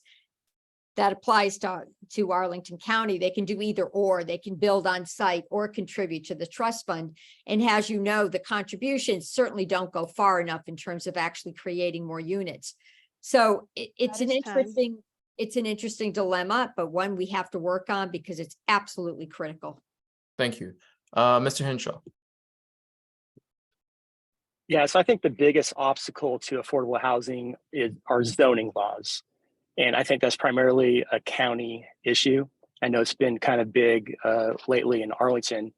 But the bottom line is I don't think government needs to be involved. Government is not going to solve this problem by subsidizing or purchasing affordable housing for the residents. The free market will solve that. And I think, so zoning laws, we have an example with Houston, no zoning laws in Houston, and the market drives some of the most affordable housing, especially for a big city in the country. And you can compare that with other big cities in other locations, and it bears out. The data shows that that is the best way to provide affordable housing for people. The market will drive what is needed. So what can we do? What are our remedies from a state level? And it is, as Sophia mentioned, it's providing economic growth, allowing people to have more of their money. So lowering taxes, both individual and corporate income tax. Governor Youngkin just the last 2 years has returned $5 billion to the taxpayers. So that's going to make it easier. People will have more money. Everyone can see the problem with inflation. Inflation is up greater than wage growth. So people feel that in their wallets. When they go to the grocery store, prices are up over 27% since 2020. You see when you go to the gas station, you go to the gas pump, and those are things that affect people every day, and they have less disposable income, less income to devote towards housing. So those are some of the remedies we can take on from the state level. And the county board, I think, should get rid of the zoning laws, and that will bring down the affordable housing. It'll promote, Senator Favola talked about incentives. Well, the best incentive is to remove the handcuffs from the developers and let them build the housing that is needed in the community. Thank you, Mr. Henshaw. Appreciate it. And I am conscious of the time we have left. Both Senator Favola and Mr. Henshaw actually hit on a question that we have. So what we're going to do, I'm actually going to try to squeeze 2 questions in here. I will do lightning rounds. So you guys remember the lightning round? It's a yes or no. I know you'll have to give me some context because you're politicians, but I'm going to try to keep you very close so we can get to another question. Like I said, this one is going to be related to housing. Both Senator Favola and Mr. Henshaw both touched on this, but according to a White House letter from 2021 titled Exclusionary Zoning, Its Effect on Racial Discrimination in the Housing Market, exclusionary zoning places restrictions on the types of homes that can be built in particular neighborhoods. Some common examples: minimum lot size requirement, minimum square footage requirements, prohibitions on multi-family homes, limits on the heights of buildings. The national NAACP bylaws actually direct all branches to oppose restrictive housing practices, whether public or private. So what I want to know from the candidates tonight, and again, this is your yes or no option, do you support removing exclusionary zoning laws in Arlington that have been used as a tool to discrimination? So we are going to do it in the order that, to the best I can remember. I believe Mr. Henshaw will be first, and then Senator Favola. The question: do you support removing exclusionary zoning laws in Arlington that have been used as a tool of discrimination? Yes, I support that. And as I just said, I support removing all zoning regulations as well. That was an easy one for you, Mr. Henshaw. I figured you'd answer that. Senator Favola. I would say we need a community conversation on this. I am not in favor of exclusionary zoning at all, but I do think neighbors have a right to articulate their view on how the community should be planned. And that's where I'm at. I think these are grassroots kinds of issues. They impact everybody. And I think there has to be a community conversation on it. I don't know.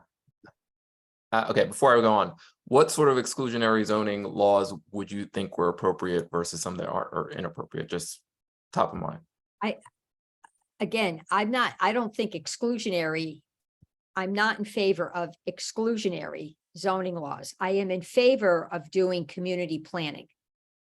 So I don't know what that, I'm in favor of identifying where we should have tall buildings. I'm in favor of identifying mass transit routes where we should have perhaps more multifamily housing. I'm in favor of protecting our wetlands that are close to the Potomac. That's planning. So I oppose exclusionary zoning, but I am in favor of community planning. Okay.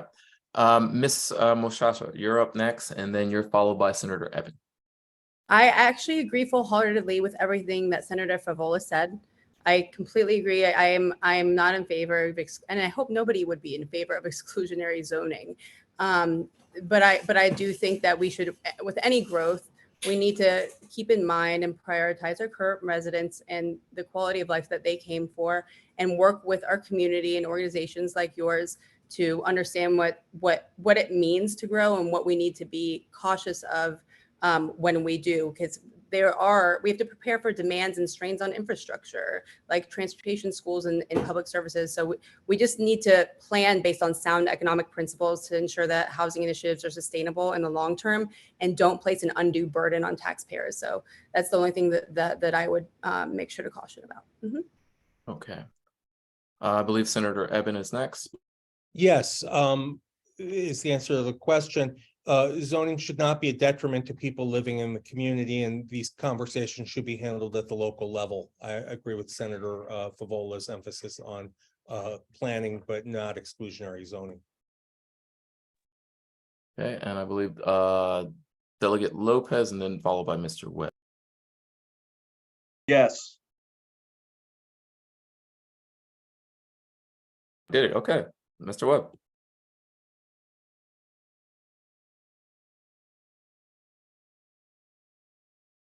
I think he's on mute or having signal problems.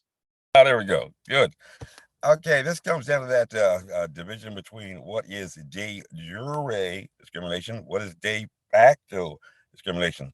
Black people go to black church.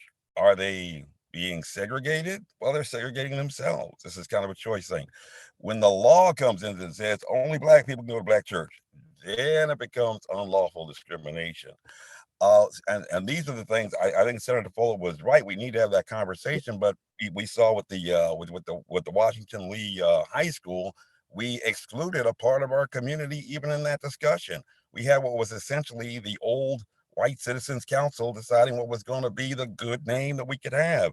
We didn't really have a lot of black voices on that committee. I sued the school board about that, and the NAACP wasn't there. Thank you very much. Okay. Thank you for that. And we have time for one more lightning question. I want to thank Delegate Lopez for the succinct answer. For this lightning question, and again, these are questions submitted by the NAACP. Can you let's see, where are we at? Here we are. Someone mentioned earlier today the deaths in jails.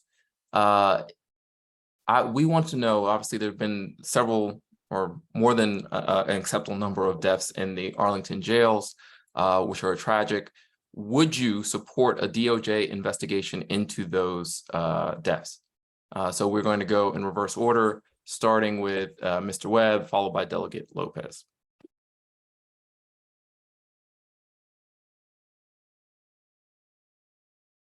Mr. Webb, you're on mute again. Yeah, I'm trying to get it off mic. Okay. Unfortunately, deaths do occur in the incarceration context. I mean, there are processes to look at these kind of things. I think even greater is the fact that we had, goodness gracious, 73,000 Black people died from COVID-19 before the first year of pandemic. We were talking about a less than 5% secondary attack rate disease. That's your chance to get into Harvard. I just found out from DIA that they're trying to find out whether or not I was hired for a job. Mr. Webb, this was the lightning round. This was the lightning round. Yes or no, would you support investigation by the DOJ into the deaths in the Arlington jails? No. Okay, thank you. Delegate Lopez. You're on mute. I've actually spoken to the sheriff and the previous sheriff about each of these issues in the past. I would be open to more transparency and more investigation. A DOJ investigation? You're on mute. I'd have to know what that would entail and get into the weeds on it before I said yes. But once I do a little bit more research, I'm perfectly willing to get back and give you a better answer and sell it to the NAACP. Okay, so Arlington NAACP can hold you to that. Ms. Moshasha, we'll go with you, and then Senator Favola. Yep, absolutely. It's essential to strike a balance between the need for accountability and protecting due process for all parties involved. And any oversight framework should be transparent, unbiased, and ensure fair treatment for everyone. Thank you, Senator Favola. I would like to see an analysis of our entire system. For this last death in our jails, it was very perplexing to me why this individual who was homeless and brought here by the airport authority security or airport authority police ended up in a jail and not in a shelter.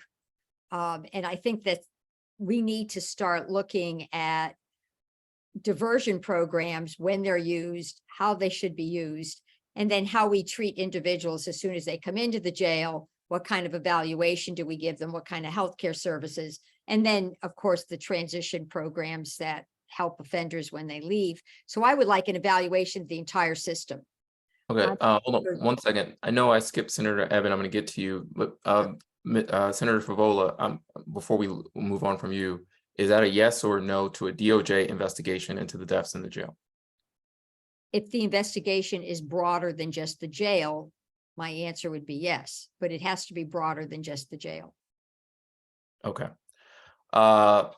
Sorry about that, Senator Ebbin. I know it was your turn next, but everyone's getting the same question, so I don't think you've been harmed by that. Go ahead and answer the question.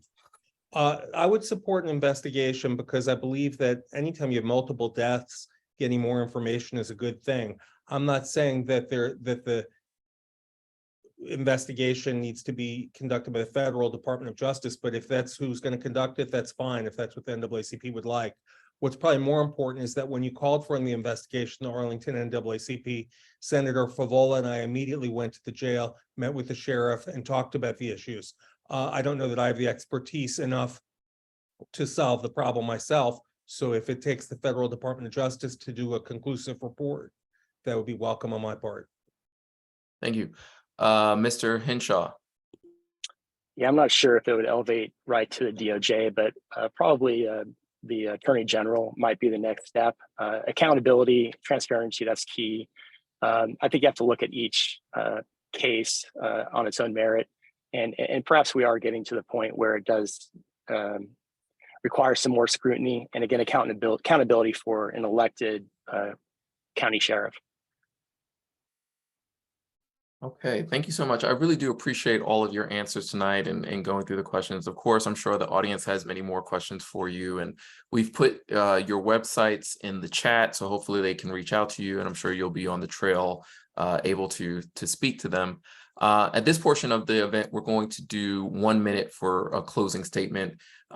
We'd love to hear from you, how you're making Arlington more equitable, of course, concerns as it relates and policies as it relates to Black people who live and reside and pass through Arlington as well. So would love to hear that from you, but this will be your 1 minute for a close.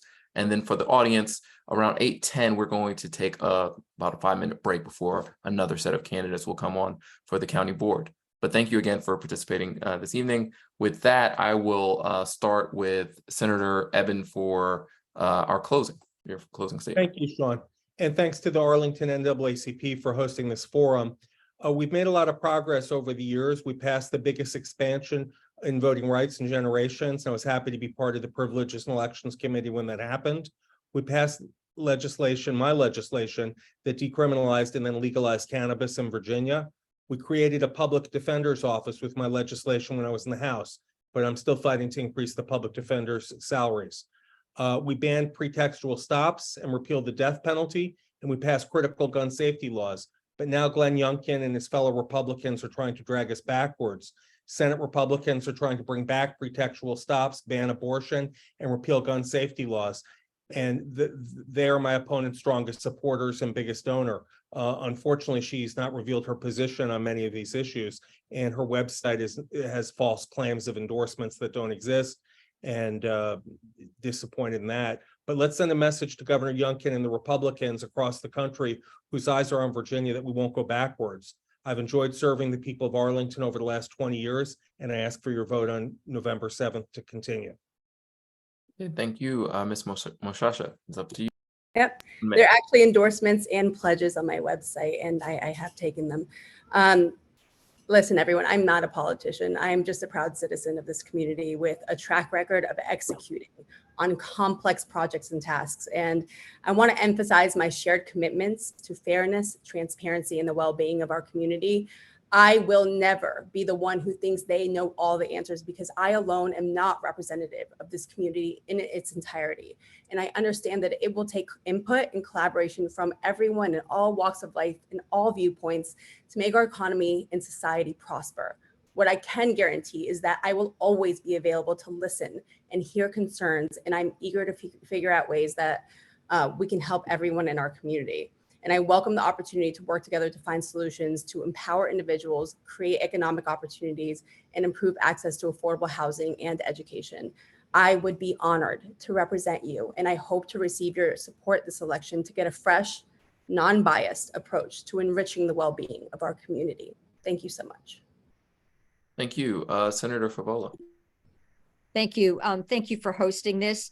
I very much would like to return to the state Senate. This would be my 4th term.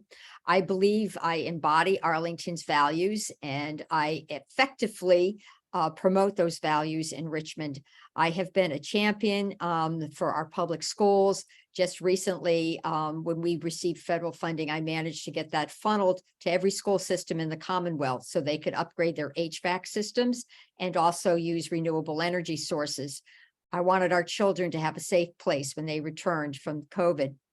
Also, I been a strong consumer advocate in the healthcare arena. I did pass a no surprise medical bill, which actually has become a national model. And this has been very helpful to many patients and families throughout Virginia, because medical debt is one of the most strangling debts people can suffer. I was successful in removing firearms from those who have actually been convicted of abusing a family or a household member. That was a big deal, but I managed to get that bill through. One of the few gun safety measures that passed in this recent session. I also have helped foster youth, because I know so many of us believe that our children need a chance, and every child needs that protection, and every child needs to have somebody who believes in them. So after several years, I got Virginia to participate in fostering That is time. to help children who are in foster families through the age of 21. Thank you. I look forward to partnering with you. I respect the NAACP as a strong advocate and a strong partner. And I hope you return me to Richmond on November 7th. I ask for your vote. Thank you, Senator. Mr. Henshaw. Thank you, Sean, and thank you to the NAACP for hosting this event. It's always a great opportunity to share ideas and discuss things. I think it's great for the political discourse. So thanks for doing that. Again, I'm a political outsider, running as a common sense conservative. I'm a Christian, I'm a father, I'm a husband, and just someone who cares about our community. And the reason I'm running is because I believe the people of Arlington deserve a choice in this next election in November, and I'm providing that choice. And here's the deal. I think the Democrats have failed our community with their extreme progressive policies. So if you think something we didn't talk about, unlimited abortion up to 40 weeks with no restrictions is not okay, and that a reasonable policy of restriction of abortion after 15 weeks is reasonable, then you can consider voting for me. If you're tired of inflation outpacing wages and you want relief from high taxes and spending, vote for Henshaw. If you think parents know what is best for their children's education, which I think is one of the most important topics, unfortunately, we didn't get a chance to talk about, you want to return Virginia to one of the best educational places in the country, again, vote for me. And finally, if you're tired of double-digit increases in crime that we've experienced the last several years, vote for me and I'll help turn it around. Bottom line, it's time for a change. Even Democrats, majority of Democrats believe these policies have gone too far. My website is posted there, henshawforva.com. Please, love to have discussion with you, and I'd love to have your vote here starting next week. Thank you. Thank you, Mr. Henshaw. Delegate Lopez. Thank you to the members of the Arlington NAACP for being here this evening. Experience matters, leadership matters, results matter. I'm humbled by the support of so many elected officials and community leaders, including Senators Tim Kaine and Senator Mark Warner and Congressman Don Beyer. I'm also proud to be supported by numerous groups, including the Virginia Education Association, Planned Parenthood, the AFL-CIO, the Latino Victory Fund, Clean Virginia, Moms Demand Action, and the League of Conservation Voters. They understand, as I do, that politics is about improving people's lives and getting things done. 52% of the folks in the new 3rd district have a hard time meeting their daily needs, according to a recent study. It's also one of the most diverse districts in the entire Commonwealth of Virginia. Now is the time that you need experience fighting for our citizens and our community every day. Going forward, we need to create more prosperity. We need to do it in a way where everybody wins. We need to invest in our infrastructure and in our workforce, and most of all, in our children. I pledge to continue fighting for better schools, transportation solutions, environmental safeguards, economic development, criminal justice reform, and our values of embracing diversity, tolerance, and compassion. My name is Alfonso Lopez. I'm running for the House of Delegates to help build a better future for my children, my family, and for you and your children. I ask for your support and vote on Election Day. Together, let's continue building a Virginia that lifts everyone up and leaves no one behind. Thank you. Mr. Webb, you have the pleasure of closing us out for this portion of the evening.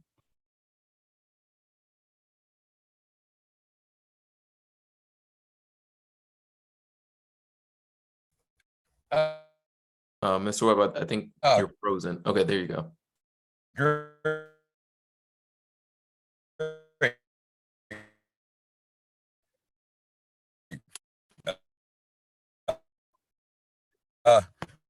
Just like at Washington and Lee University, school that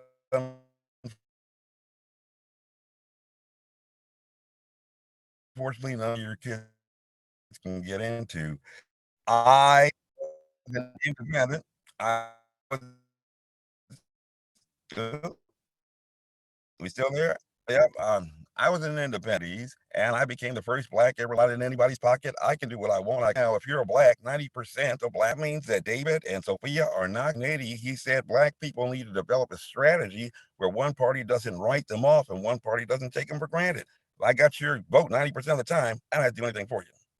And that's it. Thank you very much.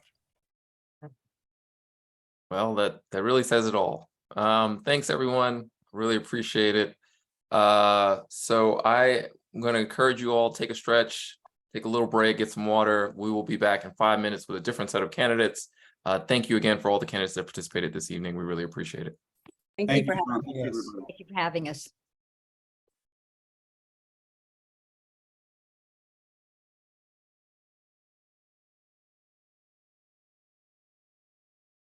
We will return at around 8:17, I'd say, by my clock.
All right, everyone, we're going to start back up in just a second here. Just come on back to your seats.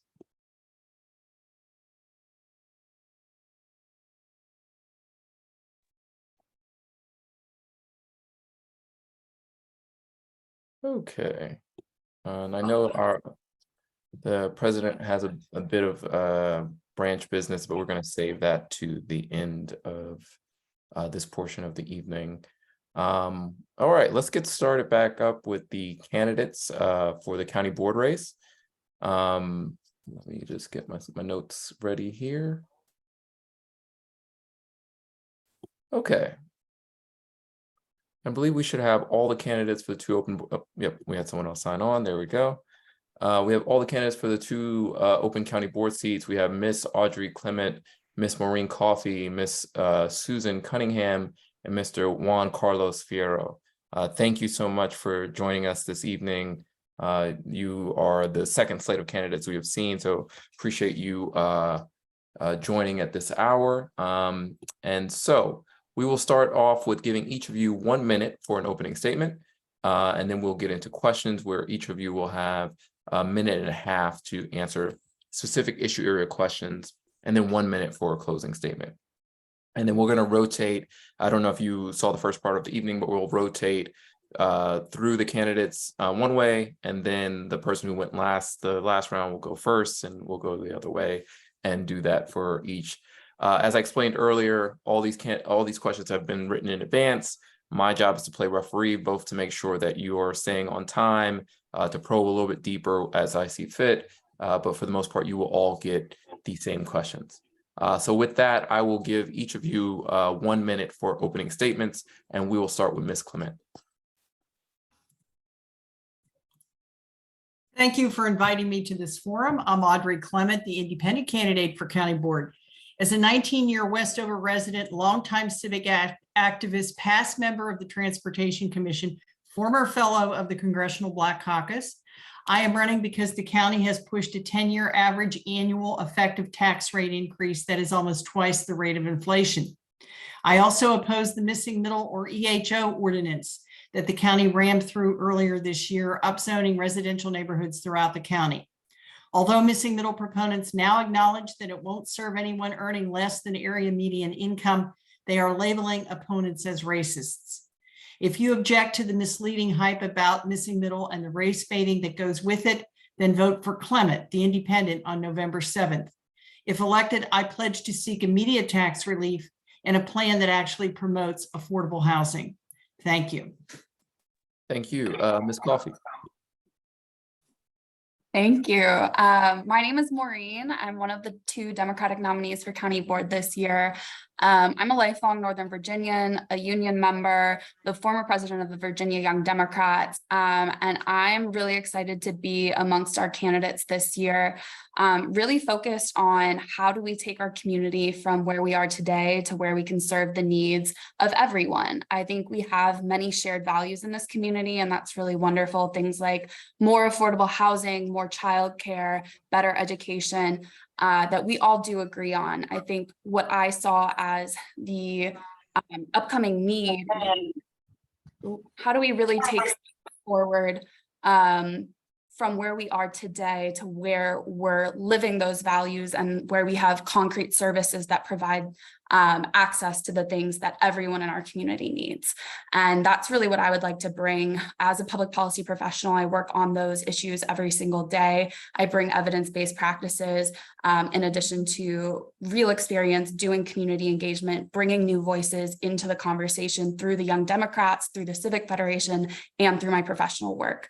And so that is the background and the perspective that I really would like to bring to the Arlington County Board, in addition to representing a slightly different perspective as a younger person, as a renter, which constitutes over half of our population and should have a voice on our board. Thank you. Thank you. And to the candidates, please mute when other candidates are speaking so we can reduce the feedback. Ms. Cunningham, you are up next.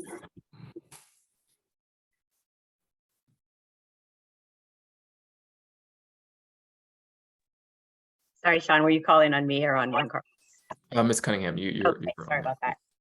got teenagers in the background here.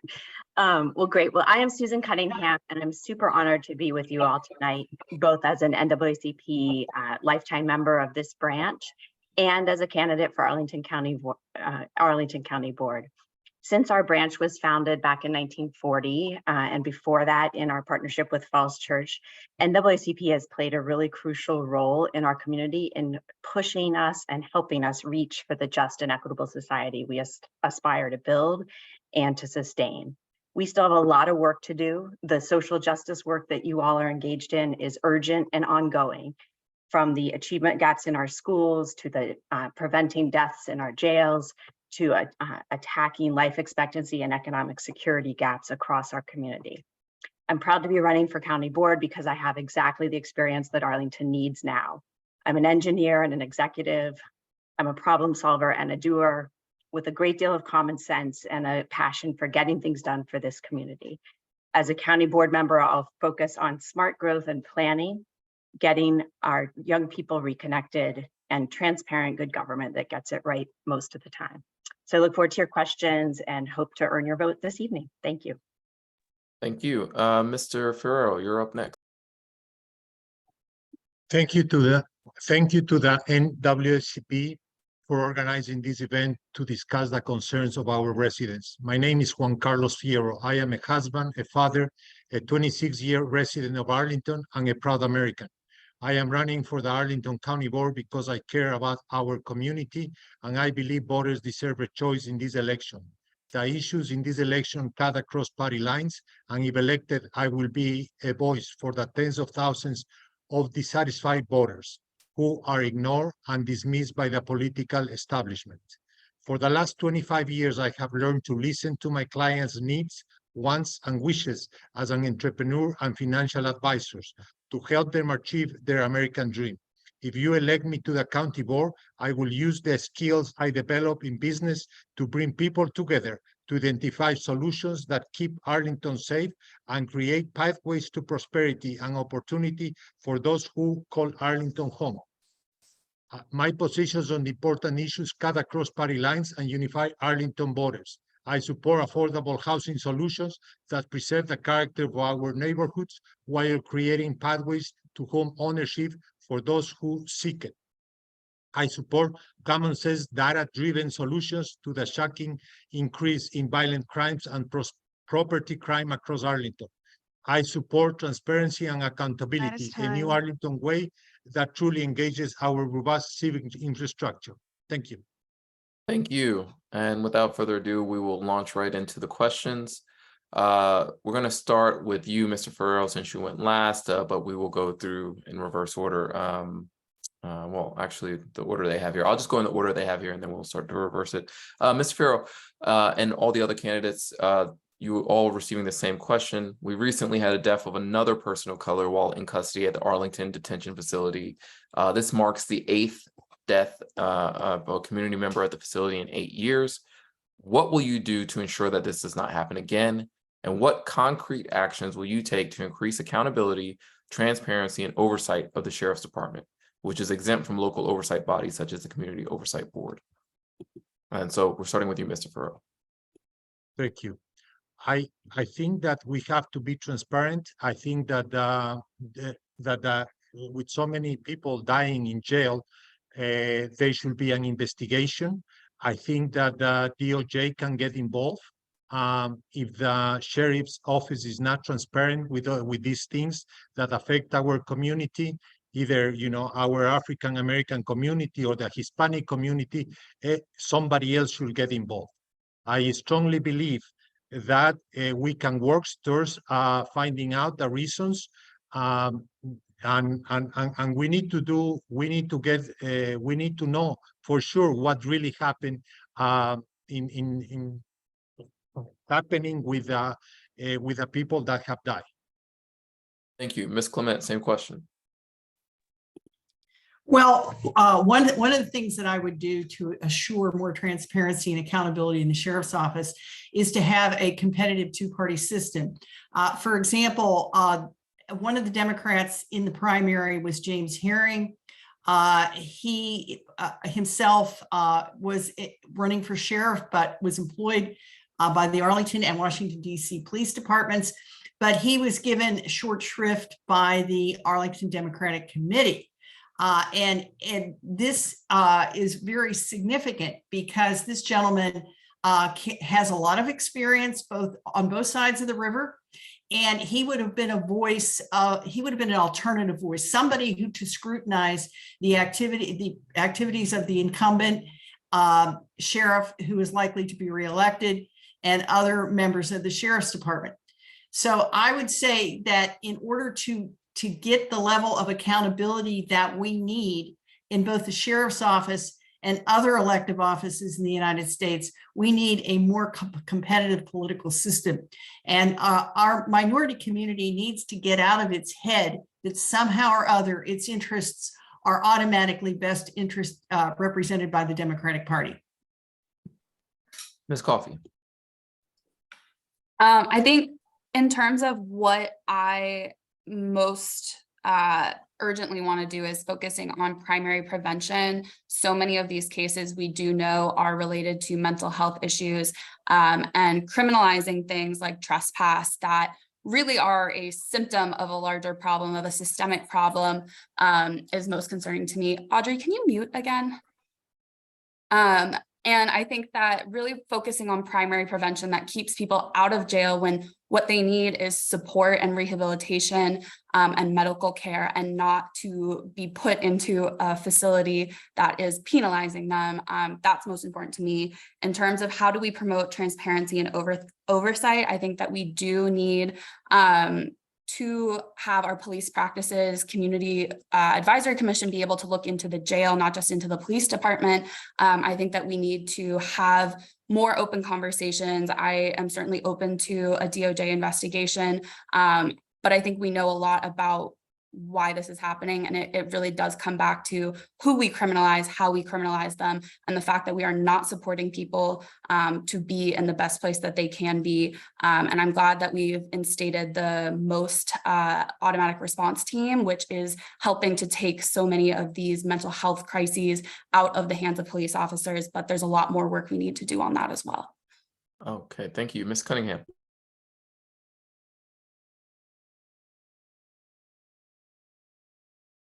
I think it's a huge issue that we have had any deaths, much less 8 deaths in 8 years, and all of them people of color. There are a lot of issues at play here. Transparency is absolutely important. In this case, it's going to be transparency in the after action. We need to let the teams do their work and get the investigation done, and then look at what they find. But Ms. Walter-Georges and Mr. Thompson before her, similarly should not have been incarcerated for the very small offenses that they had been brought in for. If we had a system that was really preventing mental health crisis, or in the event of mental health crisis, having a safe landing spot for them. The jail is being basically our mental health hospital of last resort right now, and that's not what it's set up to be. I've had great conversations with our Commonwealth attorney, with our sheriff, with our public defender, and our police department about this and other issues, as well as our DHS team. And we're not the only ones in the world not getting it right, but we have to push ourselves. And I know NAACP has been a real close partner in continuing to push to make sure that we learn as quickly as we can, and we set up the diversion that really is what is needed, is what is economical, it's what is humane, in order to support every one of our neighbors, regardless of their circumstances. Okay, thank you for that. And just a quick follow-up lightning round. We did this in the first round, but I want to make sure I get everyone's answer here. Ms. Coffey, you've already indicated that you would support this, but the NAACP has requested the Department of Justice Civil Rights Division to conduct a pattern or practices investigation surrounding the deaths of these individuals. Would you support that request for the DOJ to conduct a pattern or practices investigation into these deaths? Yes or no? Susan Cunningham first. Yes, I'd say always, if you see something, say something, and DOJ will take it up if they feel it's worthwhile. So absolutely support the asking of it if there's a concern. Okay, Ms. Coffey, you're a yes, is that right? Yeah, I think that having someone who's able to look across the pattern of these 8 years and 8 deaths is important, and is probably something that people in Arlington County are a little bit too close to the problem to see what's going on. Ms. Clement, are you a yes or no on that? Yeah, I mean, yes. I also support investigation by the state attorney general. Okay. Mr. Fierro, would you support that investigation? I at the beginning, I say yes, yes, I will support it. Okay, great. Thank you. Moving on, for economic development, growth from the move in of actors like Amazon is fueling displacement in Arlington, leading to increased evictions and homelessness in our community, especially among people of color. What are your ideas on how to manage growth in Arlington? And what policies will you put forth to put an end to evictions and homelessness in our community? I'm going to start first with Ms. Cunningham. So I've been knee deep in a lot of those issues the last couple of years as a neighbor, but also as the interim leader at AHC, one of our largest affordable housing providers, and currently at Arlington Thrive, who is on the front lines providing eviction support, eviction relief, and rent relief support. It's a huge issue. It is a growing issue. It was growing before COVID, and then we stopped it through the investment that we did through COVID. But that was really just a pause, and now it's like the waves are coming again. So again, this is a systemic issue. It's not just about supply of housing. It's about quality jobs. It's about housing as a right. But what we need to do is make sure that all of the levers we have now are funded, and that the gaps between them are understood and filled in. So for instance, as you move up from 60% AMI to 61%, then you lose some ability to access some of the housing. And we have a lot of work to do there. So I'm absolutely committed to it. I've walked with families through each of those programs, and I know we have a lot more to do, particularly on preserving home ownership when there are families that do already own a home or in a place, helping them stay there and sustain that housing long term. Thank you. Mr. Fierro, same question. I have to agree with Susan. I mean, it is a huge issue that we need to take it. We need to find a solution from different angles. It's not only one solution, it's many solutions. We have to also increase the budget in reference to how we help people, how we can contribute. There's a lot of talks about the renters. Renters, they don't pay directly taxes to the county, but they pay indirectly taxes to the county. So we also have, and my team and myself are putting together a plan where they will be able to get some relief, some kind of relief in reference to the high rents that they pay. And I am committing to this because we all need to live in a place where we like. Nowadays is not only a place where we live, but we work. Thank you. Ms. Clement. Yes. So one of the things that I would recommend if elected is greater transparency from the county on what it's doing with the affordable housing that it currently manages and invests in. For example, the county recently extended a $150 million loan to the buyer of Barcroft Apartments on Columbia Pike without divulging the actual purchase price of $425 million, or the fact that the assessed value of the dilapidated property was only $138 million at the time of sale. Yet the $5.5 million balance in the Columbia Pike Tax Increment Fund, which was originally dedicated for affordable housing, will now be dedicated to paying off the loan, making it off limits to other affordable housing ventures. Now, I would say that there's probably a direct correlation between the increase in evictions and the loss and the decreasing availability of affordable housing. And without the transparency that is needed to investigate how the county is actually spending its money, we're actually guaranteeing an increasing number of evictions, even though we pay lip service to affordable housing. Thank you. Ms. Coffey. Yeah, I think affordable housing and the housing system in general is probably one of the biggest issues that our community is facing at this point. We really do need a comprehensive plan that understands what our housing needs are, not just now, but 10, 15, 20 years into the future, and develops a project pipeline that meets those needs at every level, because affordability in housing isn't just people at 30% AMI or 60% AMI. At this point, housing affordability is becoming a critical issue for almost everyone across the income spectrum in Arlington. And a big part of that is just the level of competition, now introducing interest rates. We're seeing housing inaffordability levels that, people haven't seen in generations, if ever. So we really do need to take a comprehensive approach, but that does mean building more housing, making sure that there is options, but making sure that that housing is built across different levels. We know from empirical studies that it's less expensive for the county to pay into the development of a dedicated affordable housing unit than it is to subsidize across 10 or 30 years to have something to pay the rent, essentially, to create an affordable unit. And so we need to take those best practices and be willing to make the upfront investments that we know are right for our community, that we know will solve these problems in the long term, even if it comes with a cost right now, because the human cost of evictions, of completely disrupting someone's life, the way that that impacts your employment, your mental health, everything that kind of cascades from there, it is worth us making those choices now and making sure that people have the stability and are meeting their needs today. Thank you. And moving on to the next question, obviously mental health is a concern when it comes to students across the country, but the rise in youth overdoses resulted in the tragic death of an APS student earlier this year. There's also anxiety around gun violence affecting student mental health and their ability to focus in school.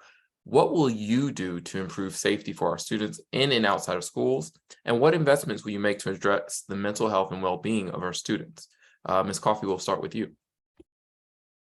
Yeah, I think I'm probably the only one of this group of candidates that did the lockdown drills as a child starting in elementary school. I remember how terrifying that is. And I know that we've had several gun scares in EPS schools in the last couple of years, and every single time it's terrifying. We unfortunately don't have any control over gun laws at the county level. But I think that there's a lot that we can do to support our students. One is making sure that we have open conversations and a willingness to listen to kids, just because what they're going through might not seem serious or critical to you as an adult with many, many other big things going on doesn't mean that it's not really serious to them. Having conversations that make kids feel valued, that make sure that they have an opportunity, no matter what that is, even if that's not a college education path, that they are successful in their own ways and that they are going to be wonderful contributing members of our society. That is so important, but also making sure that there's mental health professionals in schools, in the county. Right now, we are competing APS versus the county for the same pool of mental health professionals. We need to make sure that we're merging that process so that we're serving everyone in a more universal way. And we need to fund mental health. I think that is just kind of what it comes down to. It is expensive to get certified to be a mental health professional, and they are professional jobs, but we also have mental health issues in our mental health workforce because of the secondary trauma that they take on. And so we need to make sure that people have reasonable caseloads, are being paid livable wages that sustain them to stay in our community, and allow them to provide the best care possible for our children across age ranges.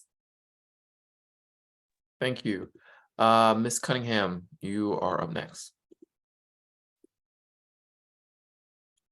So absolutely, the safety of our kids, and I've got an 8th grader and an 11th grader in Arlington Public Schools right now. So they're all doing the lockdown drills right now. Last year, plenty of non-drills as well. And earlier in my career, I was in charge of security for public schools in Southeast DC, including during the sniper attack, including during a police chase that ended in our school. So the gun violence continues to grow for our kids post-COVID emergency, and after the Trump presidency and during the continued climate crisis. The anxiety levels for our kids are understandably through the roof. And fentanyl and other substance abuse is one way of trying to soothe that. And so that is a huge, huge cry and invitation to us as a community to make sure that we are working with our kids to make sure their voices are heard, that they know that they matter, that they're connected to our adults. That calls for increased coordination between our schools and county. We have always almost gotten it and never fully gotten it right. So I think that is an area that I remain deeply committed to. And then finally, accelerating our out of school time investments. There are places in the county we used to get this more right. We were at Green Valley Day yesterday, and down there at the YMCA, and yesteryear at Drew, and in less yester, but still yesteryear, we were doing more after school programming, and we've got to get back to that. Our kids need more engagement, they need job opportunities, and they need to just know that people care about them and are there to be with them. Thank you. Mr. Fierro?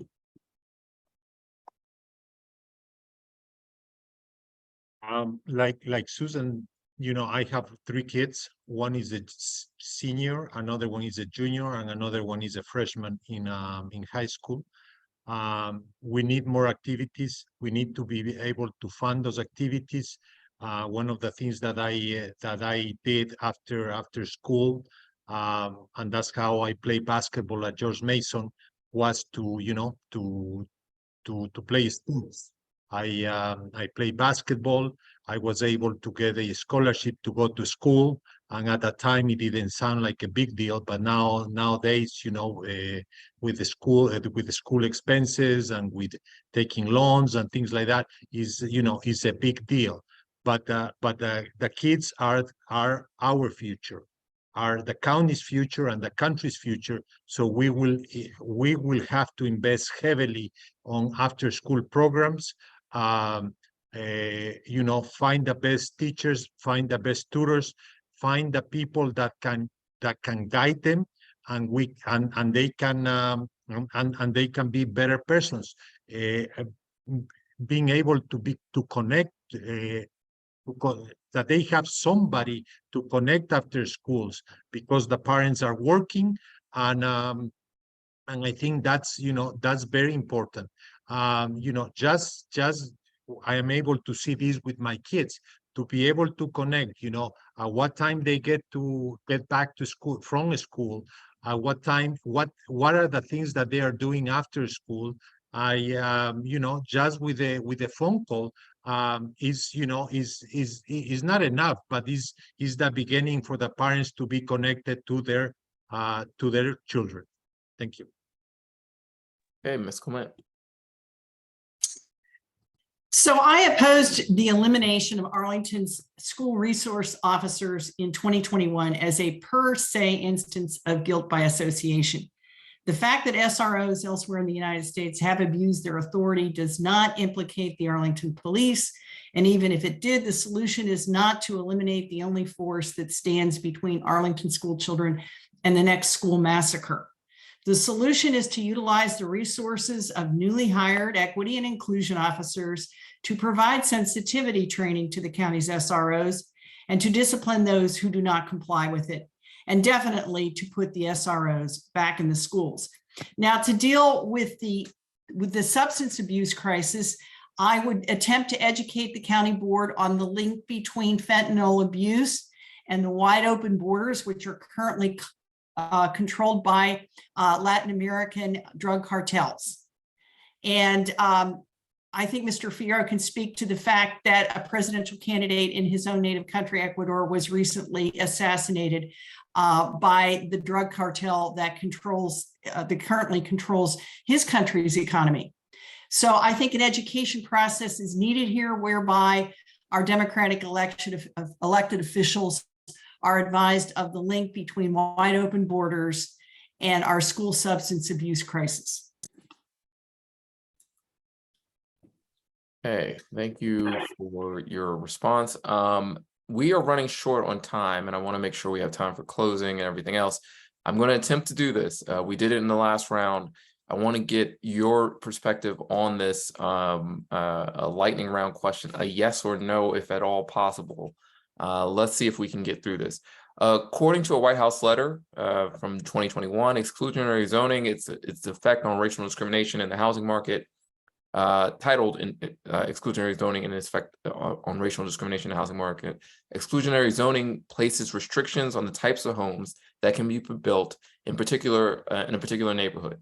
Some common examples are minimum lot size requirements, minimum square footage requirements, prohibitions on multi-family homes.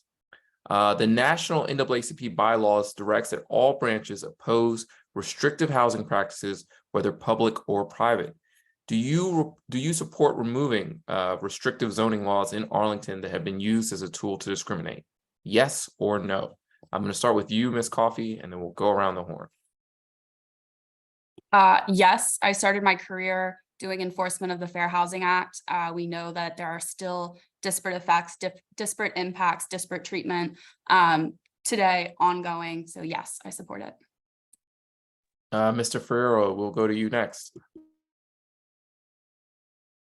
So my answer is it depends. It depends. You know, if it's discrimination, of course I will not support that, because I am also have been discriminated. Not, you know, not in the sense of of housing, but in going for a promotion for a job and things of that nature, and that hurts and is bothersome. And I don't agree with any kind of discrimination.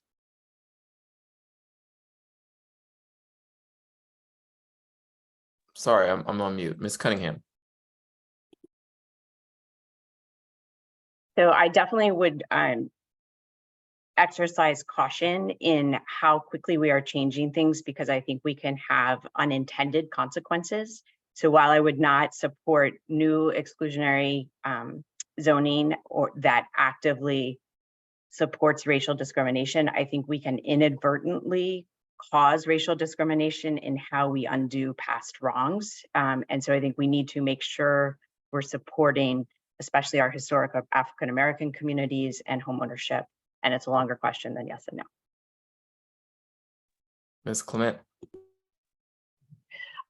Definitely oppose exclusionary zoning, particularly missing middle exclusionary zoning, which will inflate land values and real estate taxes, drive out existing minority residents, accelerate gentrification of Arlington neighborhoods, increase school overcrowding, and exacerbate flooding and tree loss. So yes, I agree with Ms. Cunningham that missing middle is a new form of de facto discrimination that will have drastic consequences on Arlington's minority communities and is already affecting the senior component of the minority community. Okay. Thank you for that. And we're supposed to go to closing, but I wanted to, before we went any further, Mr. Fierro, did you want to respond to anything Ms. Clement had said in the previous round? It came to my attention that maybe. Yes, what Mrs. Clement said is correct. You know, I am originally from Quito, Ecuador, and it happened in the month of August. But 2 or 3 weeks earlier than in July, I was there. I was in Quito, Ecuador, and basically I was going to attend a presentation by the candidate, but unfortunately it was canceled because of his health. So I don't know if it was canceled because of his health or it was canceled because they find out that something was going to happen. But I agree with Mrs. Clements. All right, and I want to go around and thank you all for participating in this event. It's been interesting and informative, and I want to give everyone a moment to give their closing statements. Please, during your closing statements, of course, if you can, highlight or any specific actions we can count on from you as far as the Arlington NAACP for equitable treatment of Black people and people of color. And with that, again, thank you so much for taking time out of your evening to speak to all of us. But I will start this off with 1 minute per candidate for a close, starting with Ms. Cunningham. Thank you, Sean, and thank you all for sticking out this evening through 9 o'clock.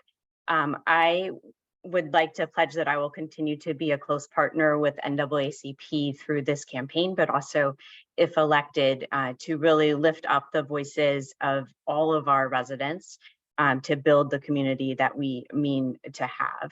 I am an APS parent. I am an experienced executive leader, both in the nonprofit sector in Arlington and more broadly in the region, and an experienced problem solver leading this community through tough times so that when we get things wrong or we turn upside down a bit, we come right side round. So I look forward to doing that. I appreciate the opportunity to be with you all this evening. I ask for each of you to consider using one of your votes for me on or before November 7th. Early voting starts Friday, and I think the website will be in the chat, susanforarlington.com. Thank you. Thank you. Mr. Fierro, you're next.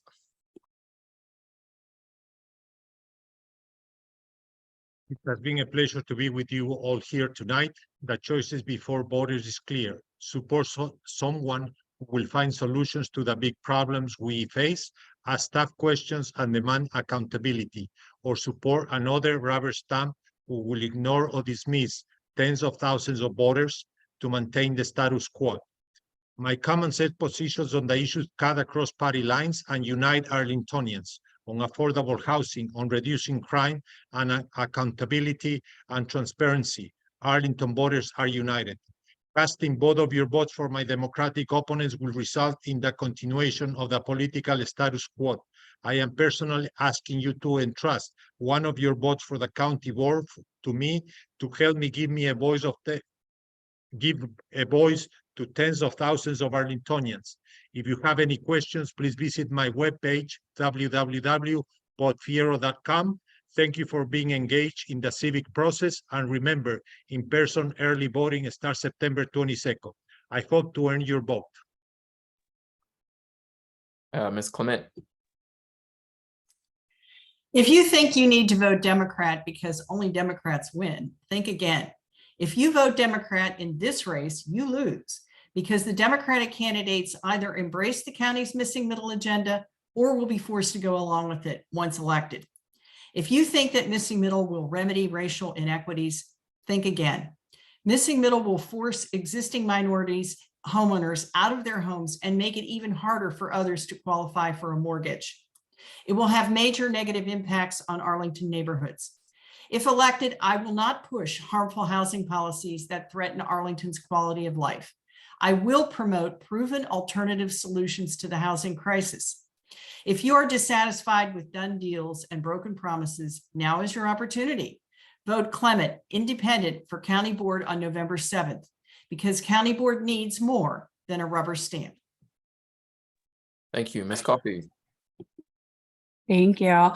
I graduated from a Northern Virginia high school named after a Confederate general, and then went from there to Oberlin College because of its legacy of racial justice and activism.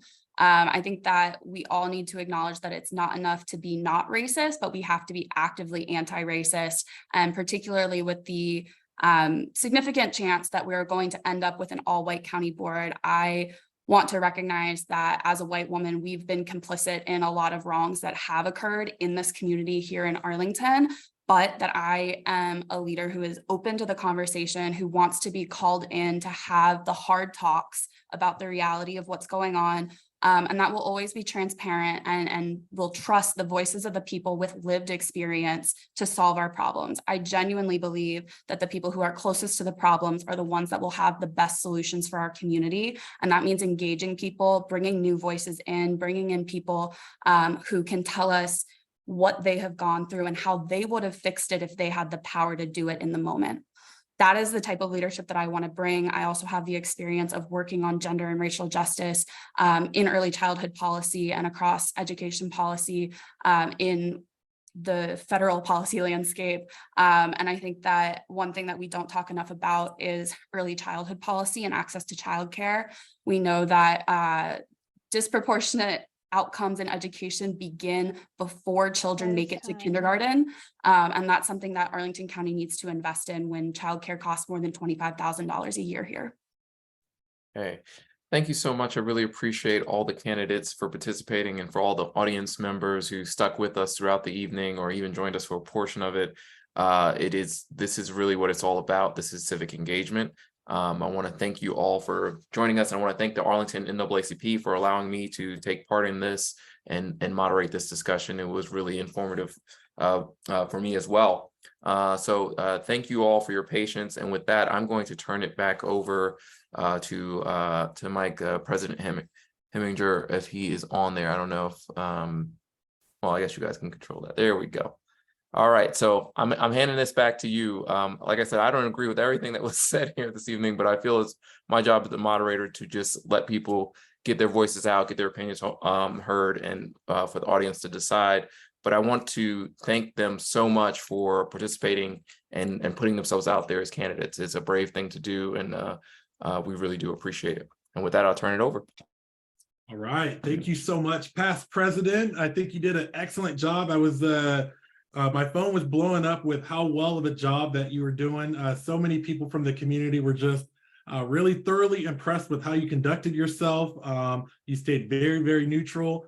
You know, I am gonna just take a point of personal privilege as well to say I'm a little disappointed to see racism on full display tonight. I think you know who you were, you know what you said, even here at the NAACP. So Sean, you did an incredible job kind of leading us through that conversation, and you did it with dignity and grace, and you really teased out a lot of answers that I think our members needed to hear tonight.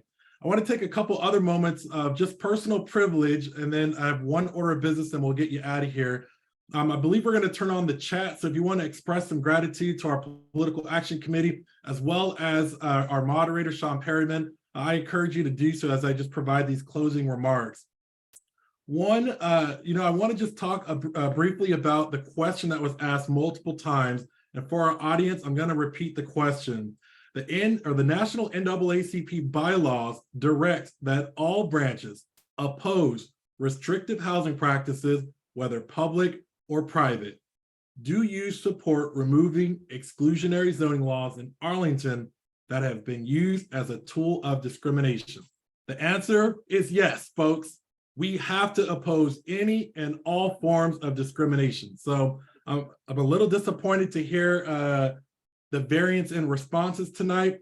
And then lastly, I want to talk just briefly about the jails. As we know, there's been 8 deaths in the last 8 years. All of them have been people of color.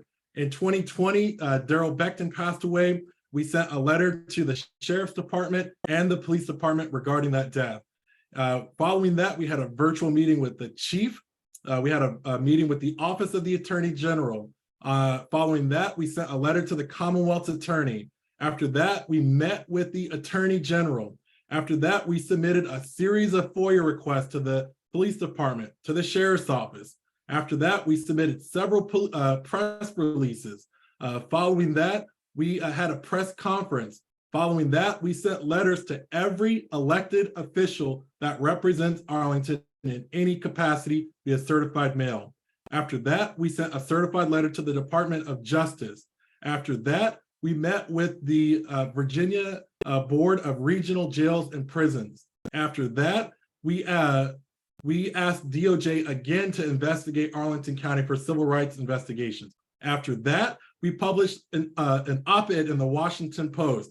We've also met with so many other civil rights attorneys.